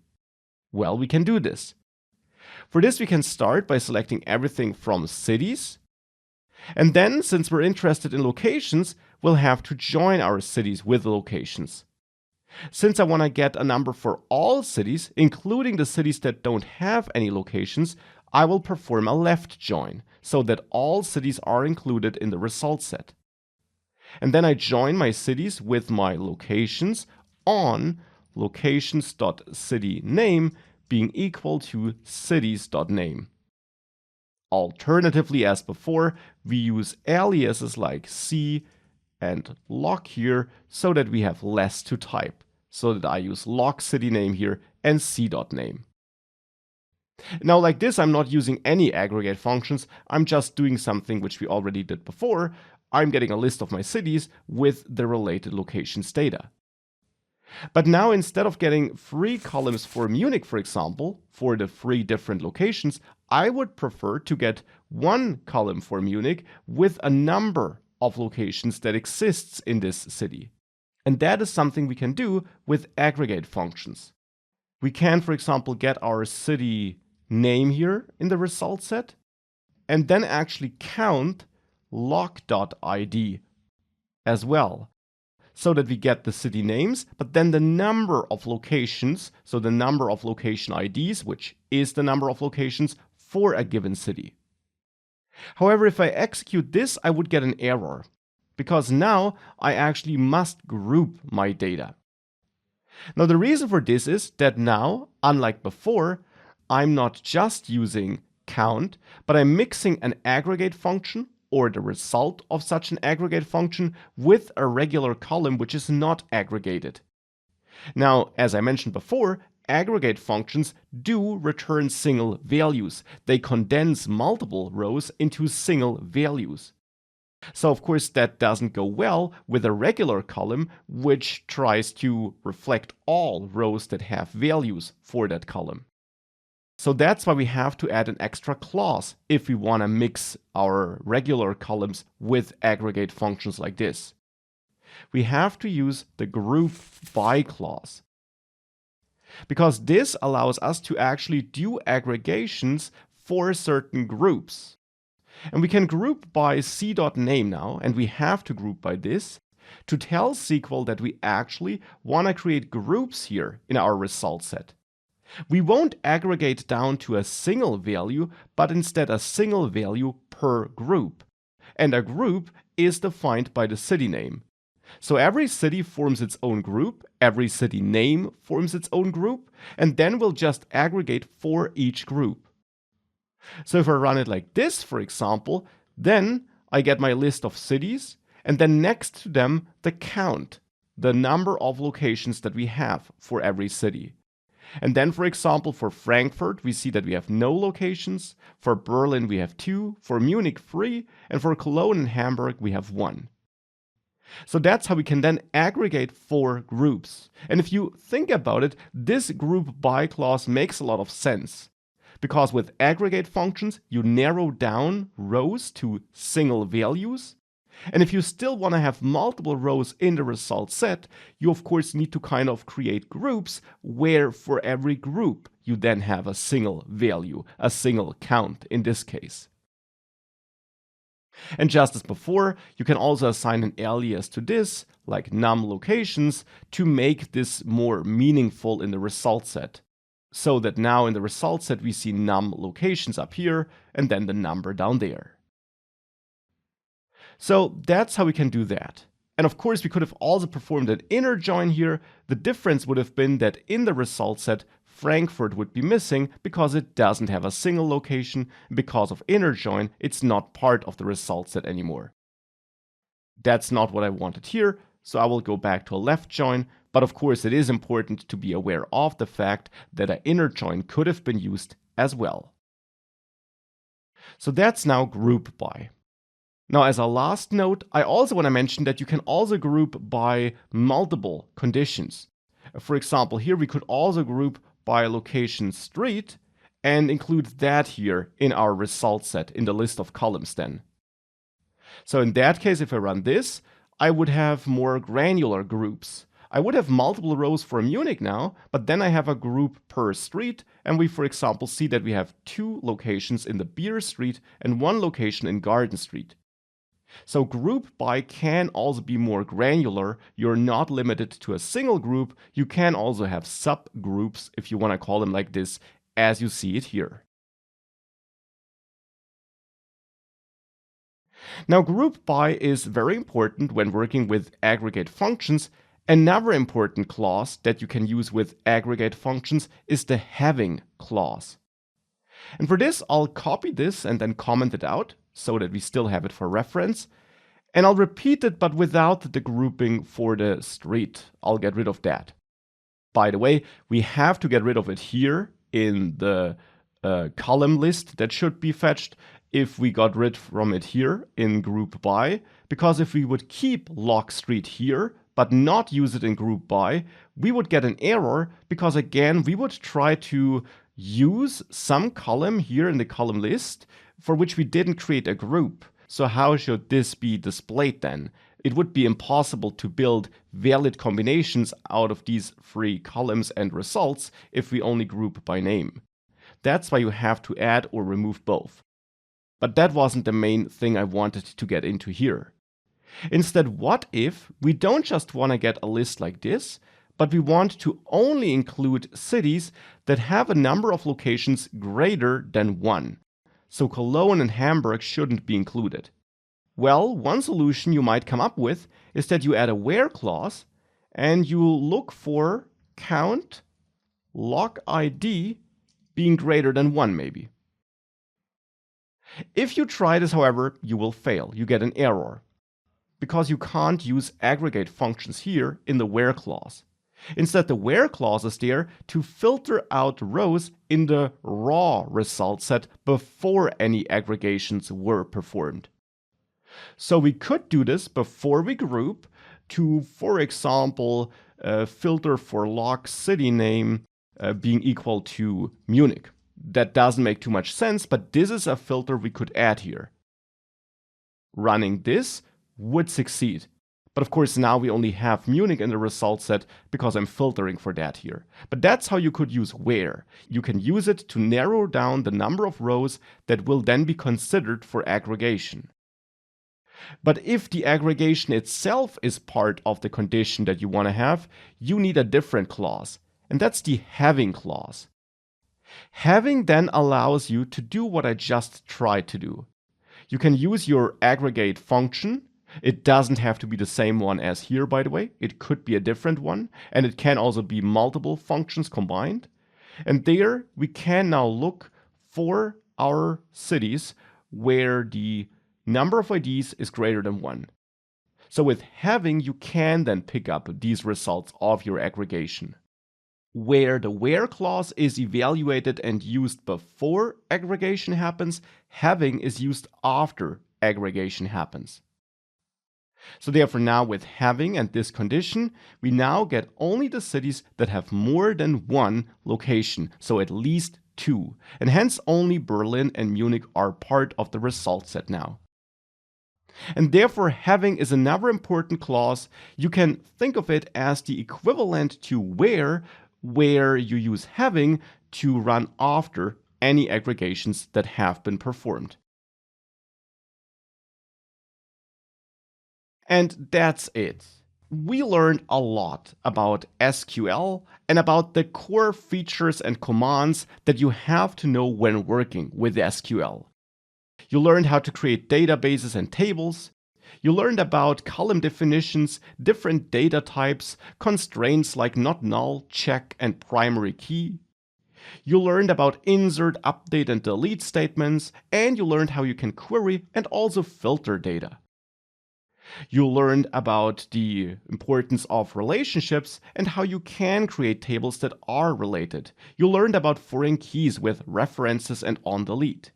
And we then of course also learned how we can insert related data, how we can run queries that merge related data with inner join and left join. And you learned about the difference between these two different joins and that you can also combine them and have more than one join clause per command. And last but not least, you also learned about like, which is very important for finding text that is like some other text. And you learned about aggregate functions, how they work, how you can use them with grouping, and how you can also use them to filter aggregated data. And with that, you can of course dive deeper into SQL, for example, by going through our full course, by exploring other resources, and of course also just by playing around with it, by coming up with example projects and demos, and by then building your own tables, inserting your own dummy data, and running your own queries. That's how you will learn the most.